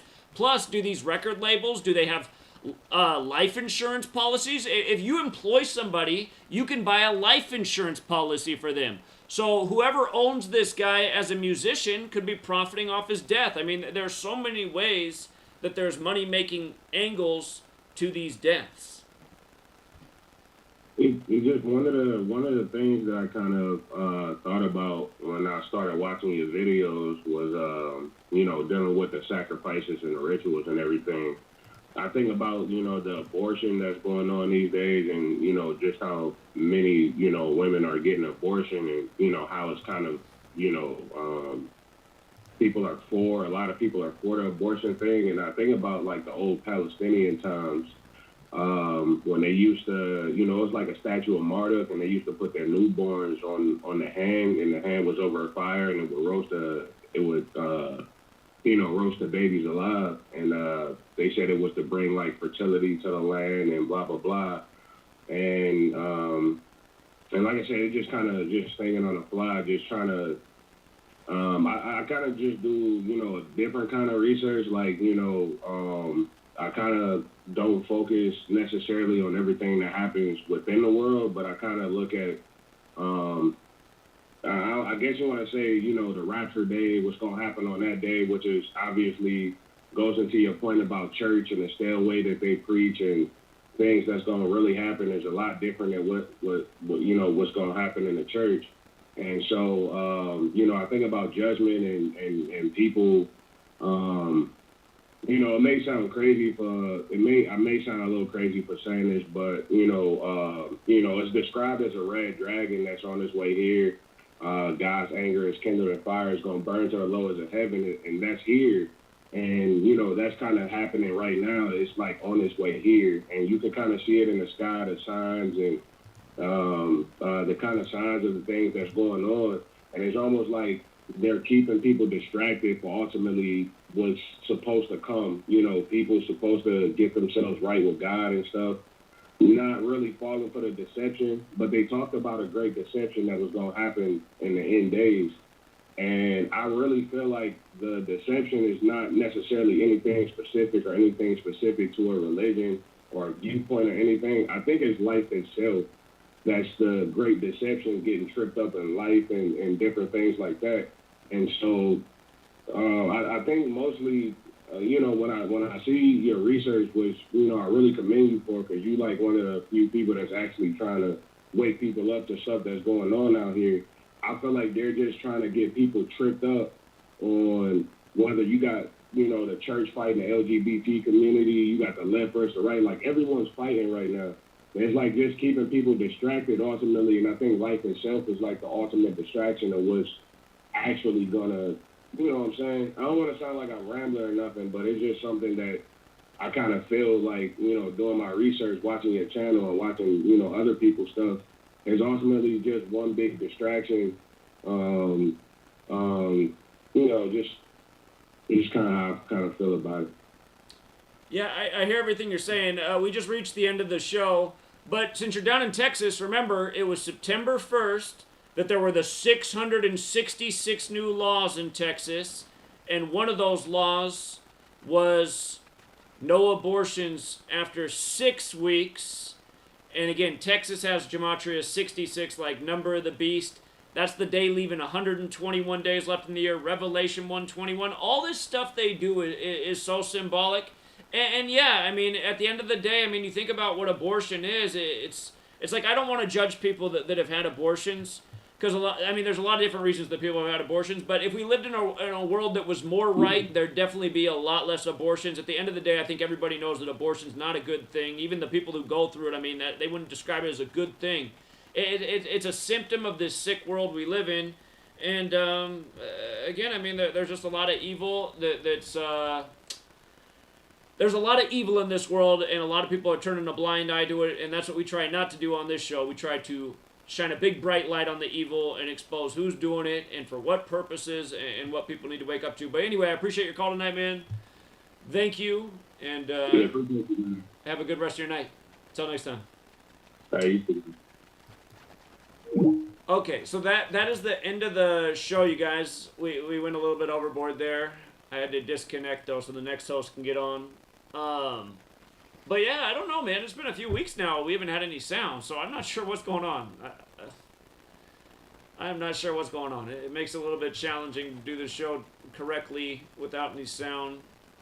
But if you guys have been noticing, I've been yawning the whole show. It's not because people are boring. It's just because I'm really tired. I've been getting up early, and yeah, I didn't get enough sleep last night. So anyway, I'm going to crash for the night. I think that's hard to show too. I'm kind of cranky tonight. Kind of extra grumpy tonight. So anyway, appreciate everyone who called in. Sorry to everyone whose call I didn't get to. And there was somebody on hold, just a few more calls that was from Memphis. I wanted to get to their call, so sorry, Memphis caller. They'll be in next time though. And somebody said 1,000 viewers. Nice. You remember what they did to me after the Super Bowl this year? On the Gematria Effect Sports, we were up to almost 5,000 people watching the live stream. Do you remember what they did? They cut off the live stream, and then they made it so I could, like, my whole internet didn't work for 2 days. Like my internet was getting jammed up. I couldn't even do anything. Hold on. I am tired, but I gotta take Jonathan's call. What's up, Jonathan? Oh, hold on. Your sound's... Why is the sound like that? I got it. There we go. Hey, what's up? Yeah, what's going on? Hey, I'll try to be quick, all right? Yeah, go ahead, man. I'm gonna stay up for you. Okay. Go back to it. Did you see this guy's July 20th post that I've had up all night? Yeah, I've been looking at it, yeah. This is the most... I just put the decode pretty much all together. A lot of the stuff you already said, but I do have a little bit of additional information. Okay. So, all right, so here we go. Young Dolph was one of the biggest rappers to ever come out of Memphis, Tennessee. Notice how the last rapper on this list was from Memphis as well. Remember last week we talked about PSO Emmett? Right. And how he died at a church and he was from Memphis. Jonathan, I meant to say this in the beginning and I don't think I ever said it, but again, he's dead at 36. The biggest hip-hop group out of Memphis is 3-6 Mafia, and they have something on their album called 44 Killers, and this guy's dead at 36 on the day, leaving 44 days left in the year. I mean, how blatant is that right there? Right, yeah, I was going to get to that too. Exactly. On 11/17/2021, which was yesterday, I'm on the East Coast, Dolph was shot and killed in his hometown. This day leaves 44 days left in the year. And to your point, 3-6 Mafia, an infamous hip-hop group from Memphis, have a song called 44 Killers. Check out how this Memphis group is called 3-6, and Dolph is now dead at 36 years old, and he died exactly 36 weeks before his upcoming birthday. Yeah. Is anyone still active in that group besides Juicy J? DJ Paul.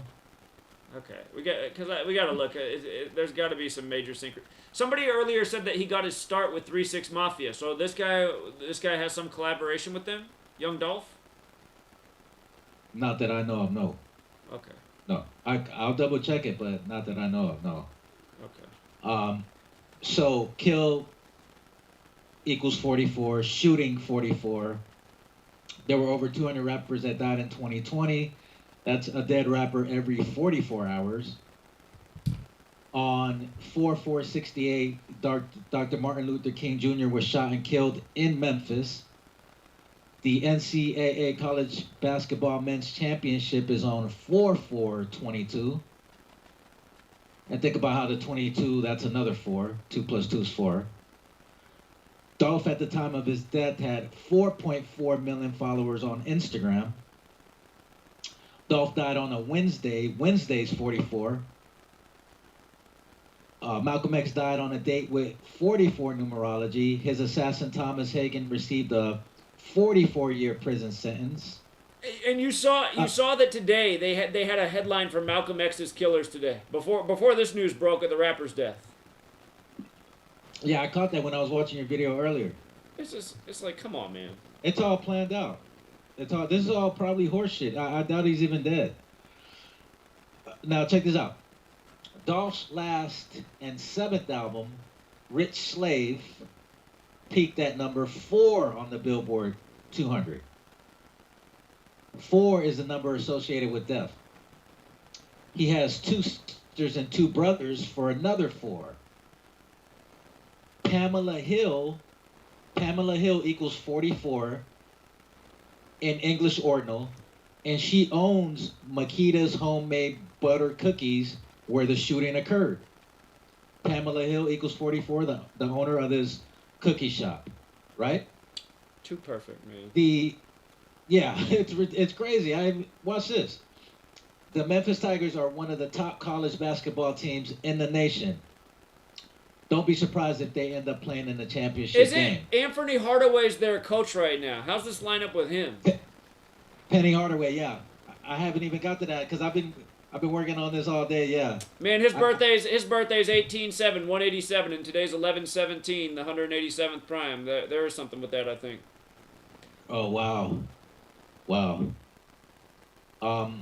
So young Dolph equals 56. Adolph, his real name, equals 56. The way he spells it. You know he died 201 days after the anniversary of Hitler's death? I think I got that in here. Let me see. So, and I know you're frustrated because people, I be feeling the same way. It's like, like this is so blatant. Like, how can people not see this? Like, so young Dolph 56, Adolph, his first name 56, Society of Jesus 56. His last album, Rich Slave, equals 56. He has an album called Bulletproof 56. Adolf Hitler died when he was 56 years old, supposedly. They never found his body. Hitler. But you can trust it because it's in the history book. Right.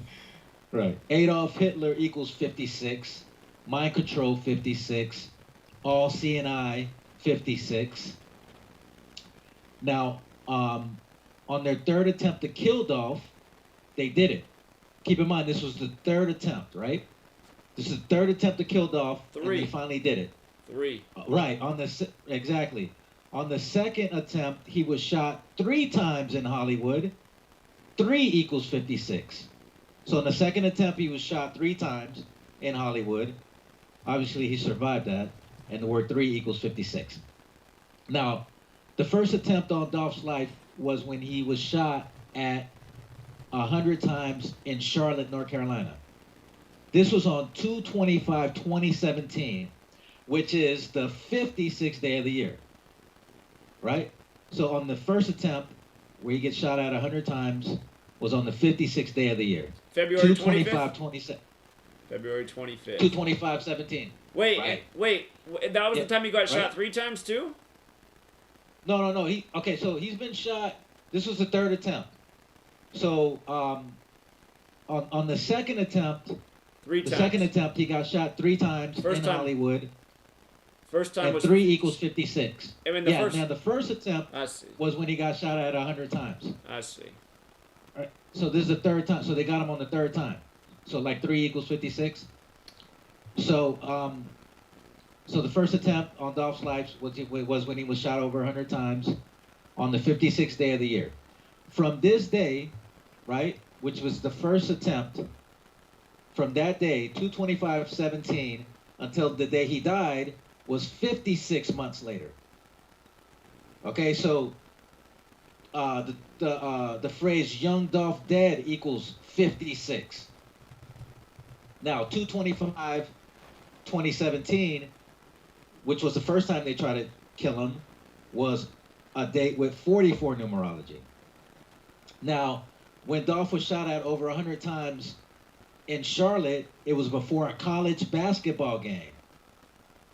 Right? It was before a college basketball game, and just keep in mind how the Memphis Tigers are one of the top teams, right? So the first time he gets shot at over 100 times, it was in Charlotte before a college basketball game that he was supposed to perform in, right? So I'm just trying to tie it in, right? Now, his whole name is Adolph Robert Thornton Jr. That equals 115, killing 115, assassin 115, Masonic 115. So Dolph was born on 7/27/85, a date with 138 numerology. From the day he died until the date, from the day he died until the men's college championship game is played, is 138 days later. which would be 4/4/2022. So he's born on a day with 138 numerology, and 138 days later is when the championship game will be played on 4/4. And Memphis, the Memphis Tigers are one of the top teams. And I'm gonna look more into the Penny Hardaway stuff. So he was shot at Makita's Homemade Cookies. Makita's Homemade Cookies equals 120. Illuminati 120. In 2016, he released his debut studio album, King of Memphis, which peaked at number 49 on the Billboard 200 chart. So peaked at 49, right? You still follow me, right? Uh-huh. So peaked at 49, and from the last time he was shot, this was the second attempt, from the last time he was shot on 9/26/17 until the day he was killed is 49 months later. 49 months later. Now, OT Genesis has a song called Cut It, featuring Dolph. OT Genesis equals 49. More on Cut It later.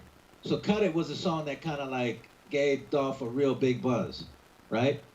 And the song was OT Genesis' song, and OT Genesis equals 49.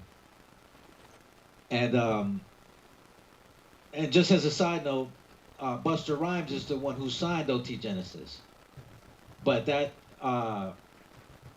for another day. So, slavery equals 102. Paper route Illuminati equals 102. It's the NFL's 102nd season, and the Tennessee Titans are having a great season. Dolph has a project called Gelato. Gelato equals 102. The Titans play in Nashville, Tennessee. Nashville equals 102. Paper Route Illuminati was the last album he came out with. He has... Jonathan, hold on. I didn't hear you mention that all the news about the Hollywood shooting was on September 27th, the day the Jesuits were recognized by Rome.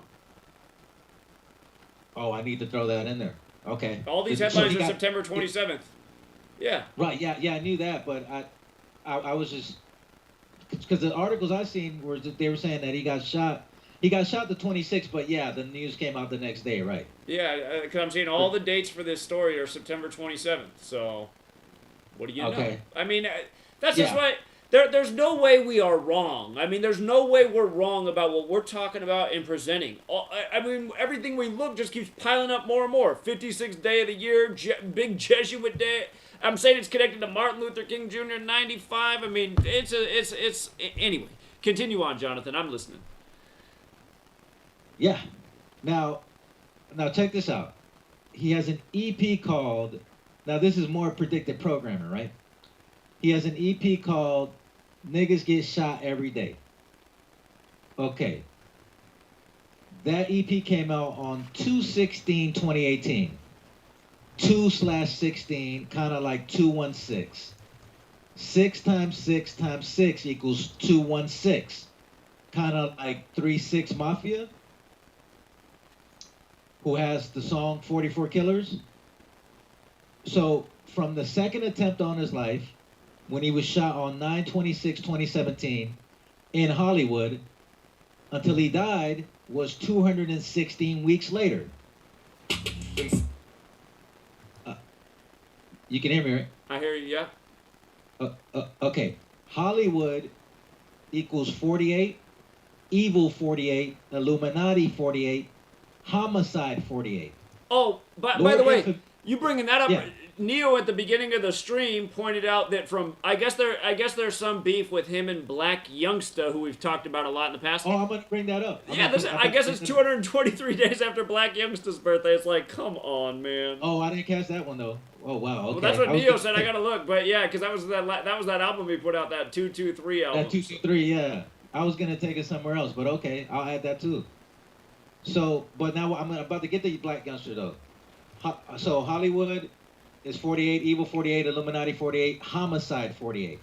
Lord Infamous was a co-founder of the group 3-6 Mafia, and Dolph died on what would have been Lord Infamous' 48th birthday. His lyrics, Lord Infamous lyrics, touched on macabre subjects such as Satanism, mass murder, and torture. Now, before I keep reading, I want to make a point that out of all the cities, right? Out of all the cities with the most dead rappers, Memphis has to be the top 3, along with Chicago. So it would have been Lord Infamous's 48th birthday to go along with all those other 48s. But now watch this. Here comes the black youngster part, right? From the first attempt on Dolph's life on 2/25/17, when he got shot at 100 times, until the day he died, is 4 years and 8 months, kind of like 48. Black youngster, who is the alleged enemy of Dolph, has a 4/8 birthday. And again, he put out that Illuminati album, Illuminati 48, and then he put out 223, the 48th prime. Now it's 223 days. I mean, it's crazy how... It just goes to show, though, all these guys in this Memphis hip-hop scene, they're not like you or I. They are chosen because they got the right names, the right birthdays. Come on, man. The 3-6 Mafia founder, today's his birthday? Oh, I mean, it's just like... Yeah. And it would have been his 48th birthday. 48, yeah. It's too perfect, man. It's too perfect. And Black Youngster has a 4/8 birthday. And that's what I'm saying. It's like, see, that's why all these if you're not in the industry, you don't have somebody that's, if you're not directly related to somebody in the industry, you're not getting in. As simple as that. As simple as that. These people are chosen. And he knew... Why you think on that song, he goes, if I sacrifice myself, will I go to hell? Because he knew his script. Just like Tupac knew his script, just like Biggie knew his script, just like Big L knew his script, just like Guru knew his script. You know what I'm saying? On and on and on, right? It's been in our face the whole time. Biggie's albums are Ready to Die and Life After Death. It's like, come on, man. Life after death. And there really might be a life after their supposed death for these people. We don't know exactly what they're doing with them, so. Yeah, exactly. So now, what's interesting about what's interesting about this is Black Youngster dropped his album called Illuminati on 2/24/2017, the day before Dolph was shot at 100 times. Yeah. Right? Right. The day before, he drops his album called Illuminati. The next day, Dolph gets shot at 100 times, and Youngster was arrested for the shooting. So it was Youngster and his associates were alleged to have fired over 100 rounds into Young Dolph's SUV. The charges were later dropped. And doesn't that tell you everything right there, too? It's just like, okay. I'm telling you, this is so crazy. But just when I thought I was finishing the book now, see, it's always like that, though. Like, this is like the biggest rapper to drop dead since DMX. Well, maybe just finish the one you're already done and put this in the second book. Yeah. So, this is the biggest rapper to drop dead since DMX. Now, okay, so now the person, okay, now remember I said Dolph had an album called an EP called Niggas Get Shot Every Day. The person who made that line famous, Niggas Get Shot Every Day, is Rico from Paid in Full. Now, Rico tells Wood Harris' character, Ace Boogie, in the movie Paid in Full, that niggas get shot every day, B, in order to convince him to go back to hustling after he got shot. Right? This line came out of the movie Paid in Full. The movie Paid in Full was about Alpor Martinez, who was just recently killed. Halloween. Yes. From the day Alpor Martinez was killed until the day Dolph was killed is 17 days. Shot 17, rap 17, kill 17. Yeah. Ryan Tannehill, the quarterback of the Tennessee Titans, wears the number 17. 17-week season this year. Yep. I got to throw that in there, too. Hey, by the way, I'm looking at Lord Infamous on the screen. I'm noticing he died on his 44th day of his age.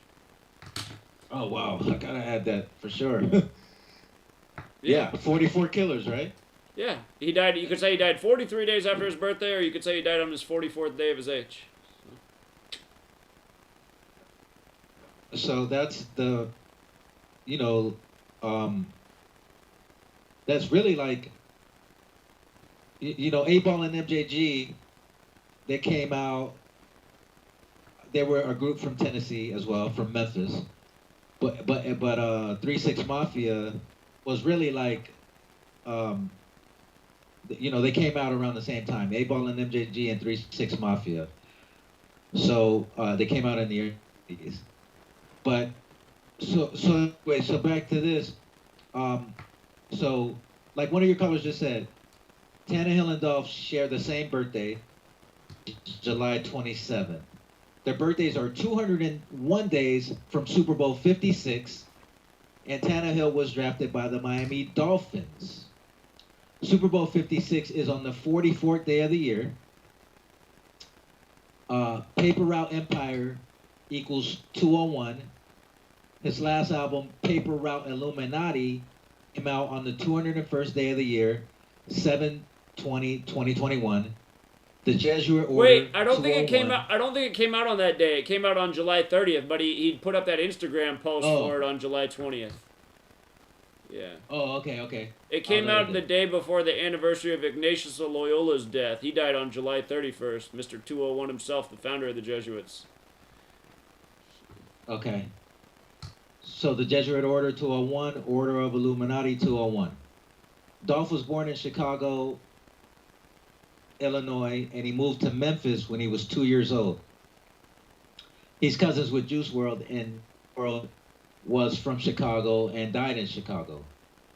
And remember, Dolph got a lot of. Remember how he had that Instagram post that was perfectly, whatever his Instagram or whatever it was, Twitter, whatever the title was, the way he spelled out, because he spelled Juice WRLD different for that, but it was the exact day that ended up being the date of his death, December 8th, the anniversary of John Lennon's death.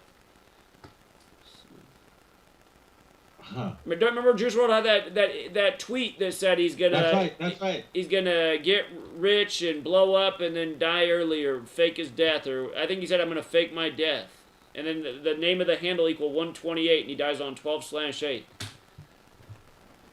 Yes. Now, what are the odds that they're cousins? Like, that's why everybody in this industry is family, or related to somebody. Like, So Dolph got a lot of fame from the feature he did on OT Genesis song "Cut It" at the start of his rap career. So "Cut It" equals 35. The song peaked at number 35 on the Billboard Hot 100. So, you know, Dolph had been rapping before this song, but "Cut It" gave him a lot of buzz. And there's no coincidence that Busta Rhymes is the one who found OT Genesis. And you know, Busta Rhymes he's like at the top of the pyramid when it comes to this, you know, like he's like up there with like Jay-Z.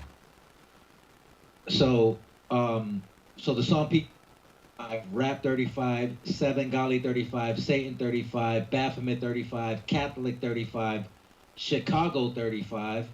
Dolph was born in Chicago.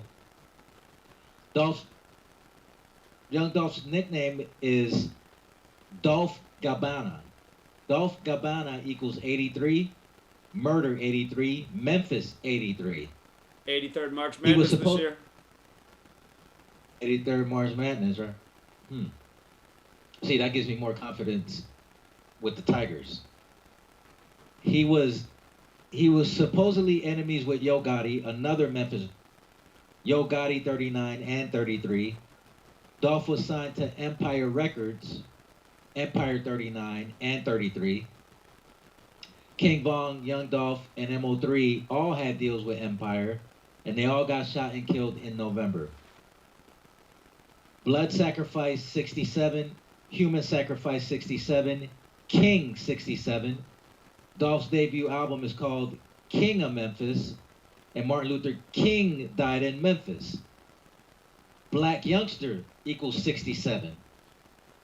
Dumb and Dumber equals 67, one of Dolph's albums.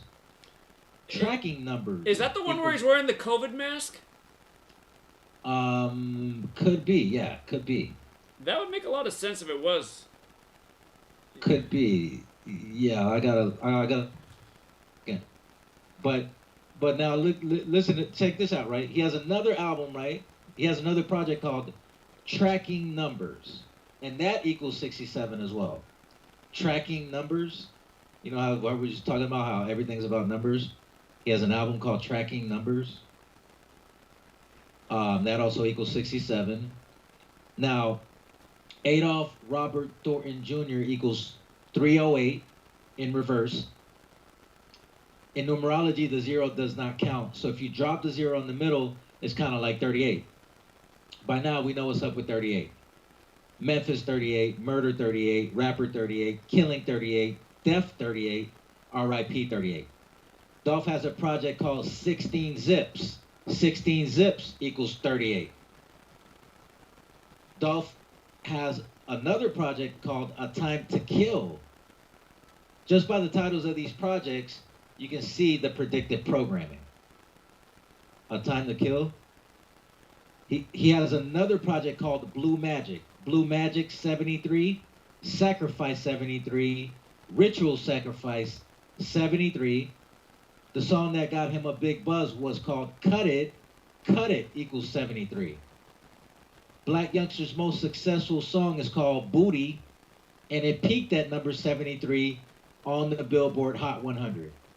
And that's just a fitting name, Booty, because the song is ass. You see what I'm saying? Indeed. Indeed. Another way to call the place where Dolph died is Makita's Butter Cookies. Makita's Butter Cookies equals 73 in the purest. And on his song, Talking to My Scale, his first line is, if I sacrifice myself, will I go to hell? And that song equals 187 like Society of Jesus, plus today's 1117, and 1117 is the 187th prime, plus 11 times 17 is also the prime factorization of 187. Mm. And if you look at the video, it looks like he's in hell, and it's the last video he came out with before he died. And that was I clicked on that song because it was the top thing on YouTube when the news first broke, and then I started listening to it, and I couldn't believe it. That was his opening line. I was like, "Come on, man! The top thing on YouTube's him talking about if he sacrifice himself, will he go to hell?" Yeah, because that was the last video he came out with. Yep, and think about what he's rapping about. If that's the first thing he says, if you watch the video, it looks like he's actually in hell. So he knew what the script was, and you know, it was just his time. Saying it was just his time. That's, you know, like, and the other thing is, like, you ever notice how all these rappers, they die in their hometown, like Nipsey Hussle, Dolph, Juice WRLD, XXXTentacion. You know, they a lot of times they die at home. So it's like if you're a high pro, you already know what the deal is, right? You know you got enemies in Memphis, supposedly, right? You got Yo Gotti's your enemy, Black Youngster's your enemy, right? You making diss songs towards each other. You already had 2 attempts on your life, right? And you're one of the most famous rappers in the world, Young Dolph, and you're just walking in a cookie shop like it's nothing. And like, think about it, being a rapper, you gotta be more paranoid than a police officer. It's the most dangerous job in the world, and you're just walking around going into cookie shops, knowing that you have enemies. At least that's the story they tell us, right? Knowing that you got enemies, and he's walking in a cookie shop all nonchalant.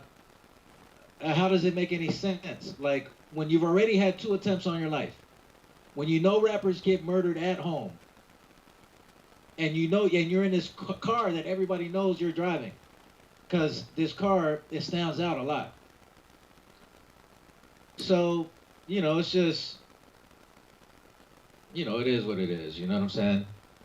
so many times over the years we've looked at these stories and be like, what are the odds they're on the corner of that street at that building? It's too perfect. It's too perfect. And again, it's just the same stuff again and again. These guys posting on their social media with the predictive programming like they know what's up, and it just makes you wonder. It's like, yeah, and then he gets shot at 100 times, right? that story doesn't make any sense. How are you gonna shoot at somebody 100 times and not hit him? I mean, and not hit him right.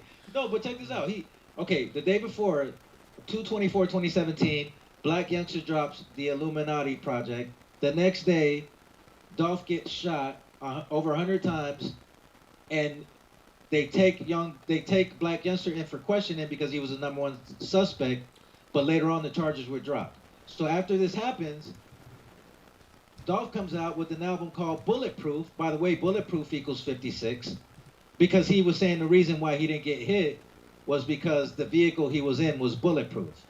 So it goes to show you this is all a big marketing ploy, because to promote both albums, not only Dolph's album, but Black Youngster's album. Black Youngster just drops an album, then he gets taken in as the suspect. That's going to promote his album that he just dropped. And then right after that, Dolph, he takes advantage of the situation, or however they plan it out, and comes out with an album called Bulletproof. So that's more promotion for both rappers.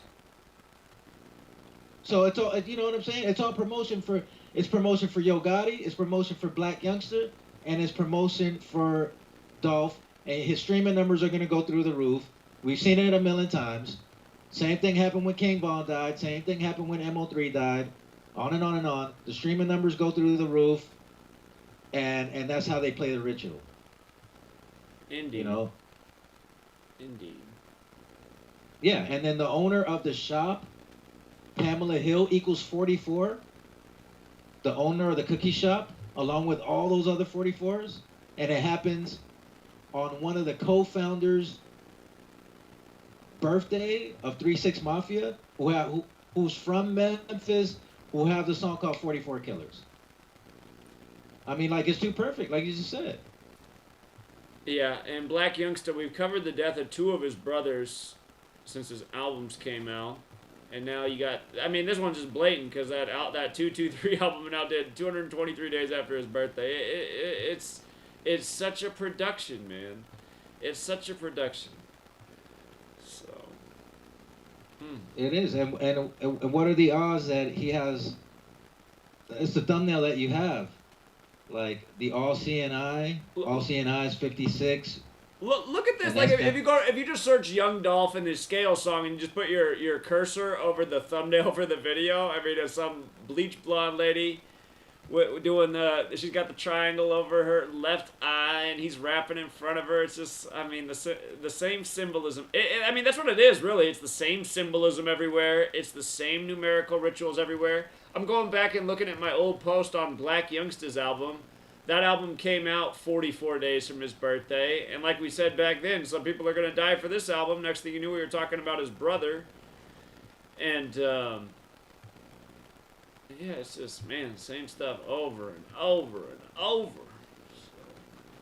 Right, and he's had Megan Thee Stallion's mom. Megan Thee Stallion's mom. I was just going to say. I'll come back to that Megan Thee Stallion point, but just before we get to that, Black Youngster sacrificed 2 of his brothers. So he, all within a 3-year time frame, 2 brothers dead.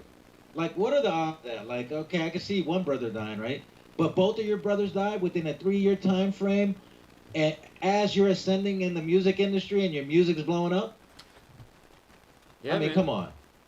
Okay, so back to Megan Thee Stallion. One of the big songs that Dolph has is with Megan Thee Stallion, and it's called R&B, Rich Nigga Bitch. Right? Rich Nigga Bitch. That's one of the biggest songs he had with Megan Thee Stallion, and it was all over the radio. R&B equals 34. Right? Just like Memphis equals 34. And just like the last rapper who died, all about a 34 ritual. The last rapper that died on this list came from Memphis.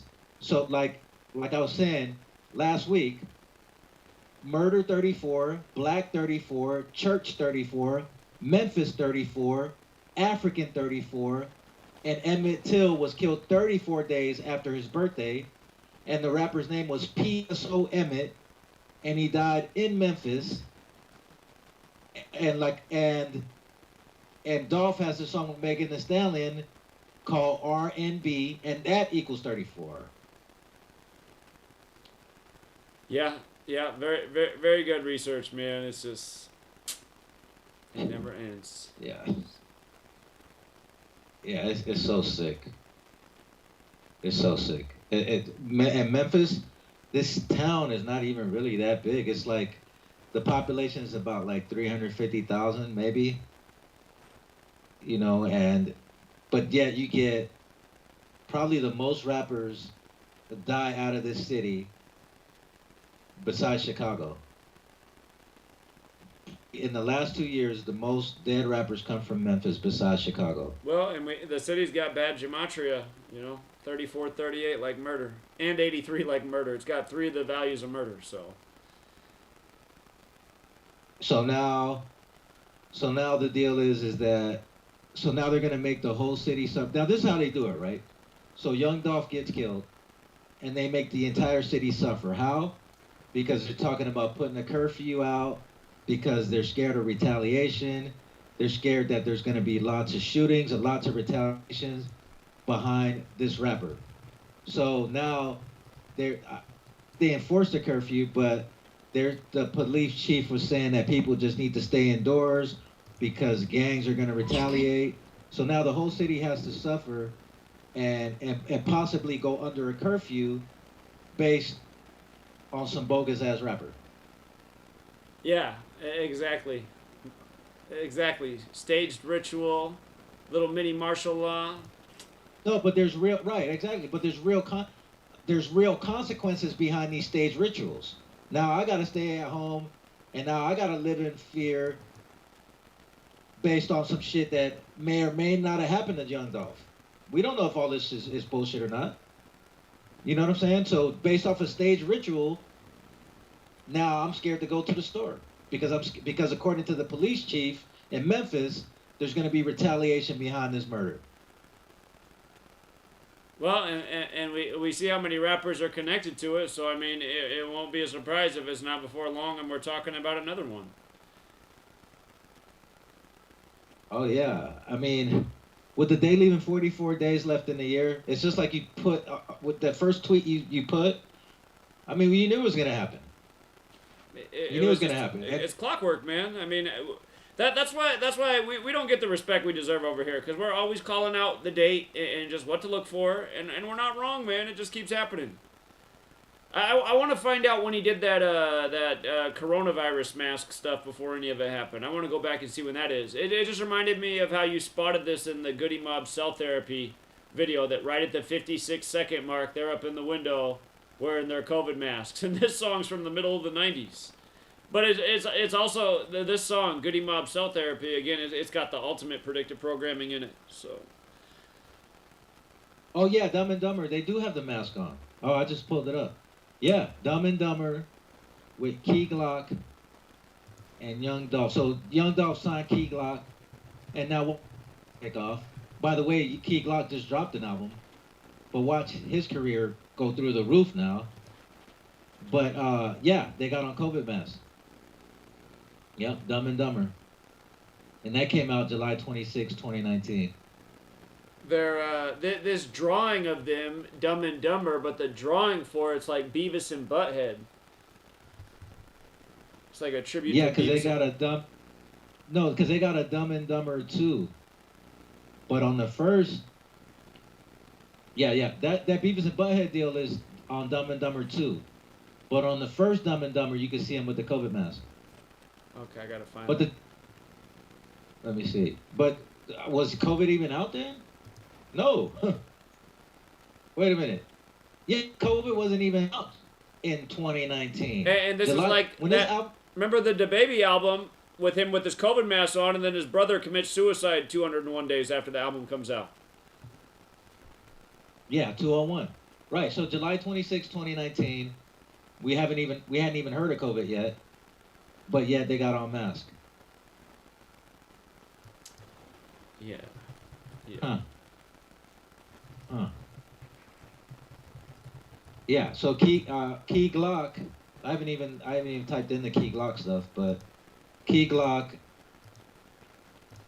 is 35 as well, and his career is gonna go through the roof. And it's like you're saying, like they get rid of one rapper, and to make room for whoever else is gonna be in that spotlight.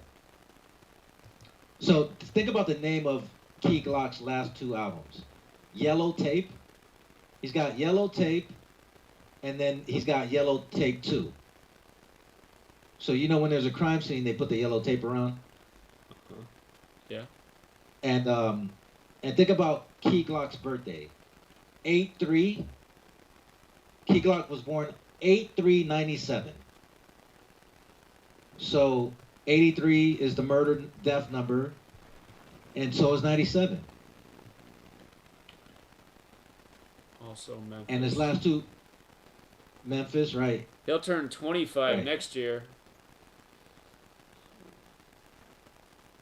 And he's got these albums called Yeah Tape. Yeah. 1 and 2. Interesting. Yeah, Murder's 83, Memphis 83. Key Glock's birthday is 83. Watch when March Madness comes around. There'll be I don't think we're gonna be wrong about Memphis being in the Final Four. They'll probably be one of these guys will probably die too. So. Yeah, yeah, and the thing is that it doesn't mean Memphis is gonna win it. Sometimes they just like the Titans. It doesn't mean the Titans are gonna win the Super Bowl. They'll be part of the narrative, though. They'll be part of the story. Right, it's just part of the story. I wouldn't be surprised if Memphis wins it all, because they got the number one. They got like 3 or 4 top 100 that came out as freshmen, and they got the number one recruit coming out of high school. And and I could see, and they have a celebrity coach. Yeah. Got to scout out all the schools with the 83s. Memphis is one of them. Last year, Baylor University 82 wins the 82nd tournament, so won't be surprised if it's the 83 that wins the 83rd tournament. Memphis could be it. But yeah, interesting.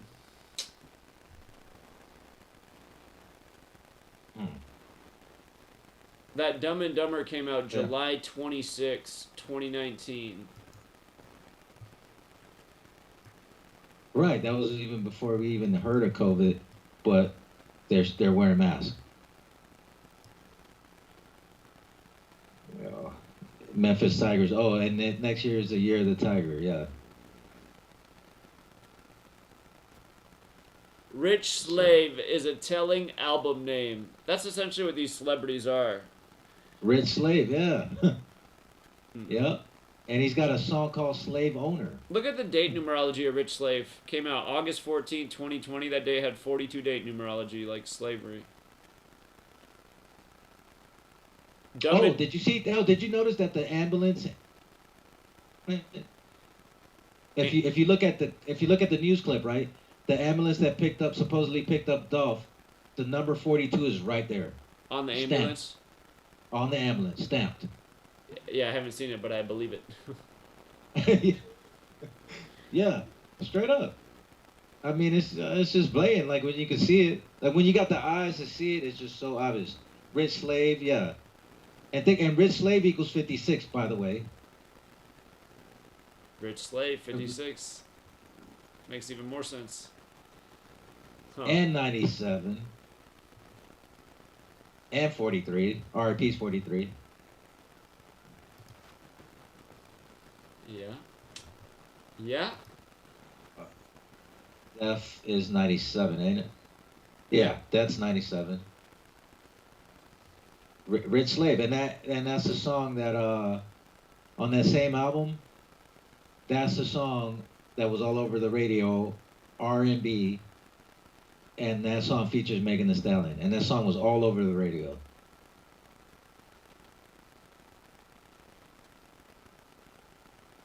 You know, so I mean, he knew what the script was. You know, we don't, and that's why people like, why would you get sad and you don't even know if he's dead or not just because the news says it? I don't believe that shit. You know what I'm saying? And why would you get sad over somebody who, I mean, does he really give a fuck about you? Like, I mean, it's crazy how people like worship celebrities. Yeah, and is the other thing is just how people can people will find a way to justify whatever. Like I just look at his post on July 20th, and what's he writing about? Family, money, sacrifices. You can't provide for your family without money, and you can't make money without making sacrifices. You know what? And then that's exactly 17 weeks before he dies on the 17th. Yeah. Oh, wow. Yeah, along with... I'm just looking at that on the timestamp. 17 weeks. Boom. Wow, shot 17, rap 17, kill 17. Right. And remember I said Alpo Martinez was killed 17 days prior. Alpo Martinez killed 17 days prior. I'm just looking at this response. The response is from like this guy named KirJ144. Seems like he was down at the elites. I'm like, wait a minute, 144? It's this guy. But he could just have that because of like the 144,000 in the Bible. But yeah, we know that's the Jesuit number. Yeah. Yeah. Yeah, and think about how the first attempt on his life was on the 56th day of the year.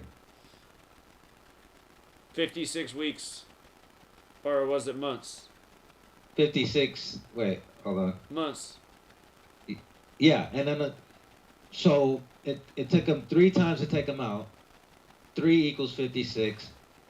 And the first attempt was on the 56th day of the year, along with all those other 56. All CNI 56. Oh, and from the day, yeah. So 2/25/2017 was the 56th day of the year, and from the day he died, and from that day until the day he died was 56 months later. Yeah. And Young Dolph dead equals 56. Yeah, like Rich Slave. And he also has an album called Bulletproof that equals 56. Of course, Adolf Hitler, 56. Yep, dead at 56. And the plot to kill Hitler was July 20th, 1944, that supposedly he survived. And then this post from July 20th this year, and then dies on the day, leaving 44 days. Yeah. I mean, that's a... his death is another really good example of what's going on. And, it's just so obvious. It's just too bad that we can't get this to be covered. You know, it's just we can't get this message out to where people are going to hear it. It's what's frustrating, man. So. There should be at least 1 million people listening to this. Really more than that. There should be 100 million people listening to this so they could get a clear understanding of what's happening. And almost in every death on all these rappers that I'm writing about, it's the same numbers, 38 and 44 and 56. Same numbers over and over on all of these. I'm talking about, I could go down the list. It's 56, 38, 44. Yeah, we know how redundant the patterns are, man. We're here talking about it every week, so. You know, so yeah, it's sick. There've been over 275 murders in Memphis this year.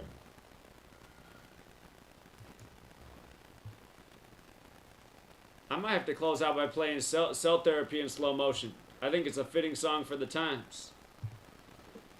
Let's see. Yeah, let's do it. I don't got a song of the week right now, but yeah, I think that's to be a fitting way to go out. I don't want them to take down the whole stream though, because so far they let everything go except for one video. One video they took down that I played a song in, and I'm like, see, it's political. If they want to get rid of the stream, then they'll take it down. I had the song on slow motion, so I'm like, maybe I'll play it the next time we do a shorter stream or something. I don't want to lose the whole episode just in case they pull that shit. Yeah. But yeah, for all you people who never heard the song "Cell Therapy" before by Goody Mob, go back and listen to it. And shout out to CeeLo Green, who's in this group. He shared our video on his Instagram page when Jonathan and I covered this, what, like a year and a half ago. Yeah. So CeeLo Green saw our video cover, and he's in this music video. So, and we were talking about this, so he probably is like, damn, look how they did us. They did have us as the predictive programming. And he probably didn't even know. Yeah. Well, I doubt he made and the what music. are the right? And what are the odds that this happens on the day Lord Infamous on Lord Infamous's birthday, who was a co-founder of 3-6 Mafia, and Lord of mass murder, Satanism, and torture, sex and drug use, and Lord Infamous nickname, he was known as the Scarecrow the Terrible, King of Horrorcore, and so he talked about all these dark topics, and of course 3-6 Mafia is the biggest group to ever come out of Tennessee, and this happens on his birthday, on his 48th birthday. Just like Illuminati equals 48, just like Black Youngster has that 48th birthday, evil's 48, and that's what this is. This is evil. This is an evil cabal, and they do these Jesus rituals through black rappers. You know what I'm saying? Of course it's going to be a dead rapper with 44 days left in the year. In the town, in the city, in the town where 3-6 Mafia comes from, and they got the song 44 Killers. Right. I was just going back and looking at the Biz Markie death. He died on the kill date too, July 16, 2021. He died at 57, and in his song "Just a Friend," he's wearing the Georgetown sweatshirt, and Georgetown's 57. He died at 57. I was just noticing that in the Goody Mob music video, when he's talking about, put the gate up, to keep us in, I noticed that the dude in the group's got a Georgetown cap on. Of course, back then, Georgetown was the team, but yeah, I'm just you know what else I started thinking about recently is like the terminology in hip-hop music, how many rappers got their Jesus piece, and in light of the Society of Jesus running the show. So. Right. They all got their Jesus piece. Right. Yeah, I noticed that young Dolph, he wears a cross a lot as well.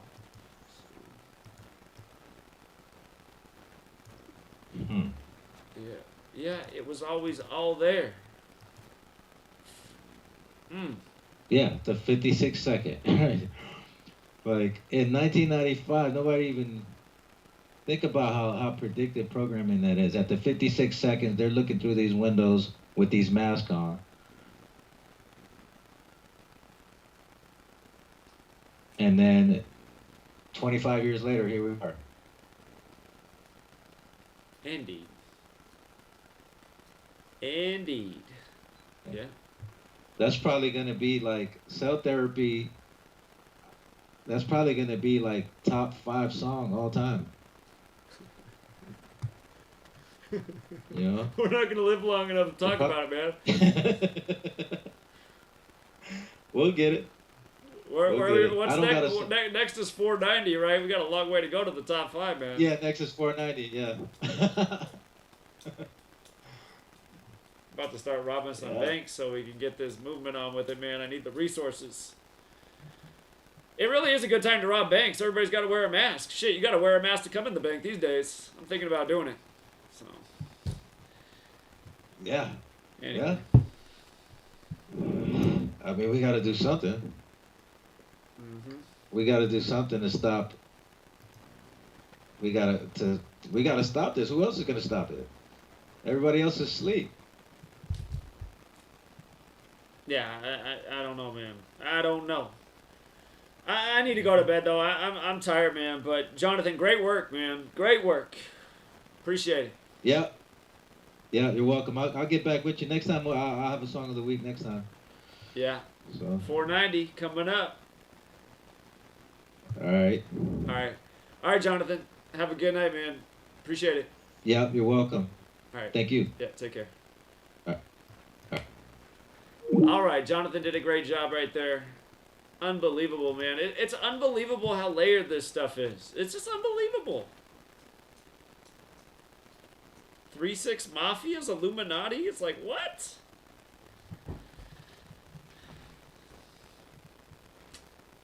All right, you guys, I'm going to leave it there. Appreciate everyone for tuning in. Have a good rest of your night. Listen to Cell Therapy. Listen to the lyrics on that song if you never heard it before. Goody Mob Cell Therapy. Or just go read the lyrics. Just go read the lyrics. Until next time, everybody.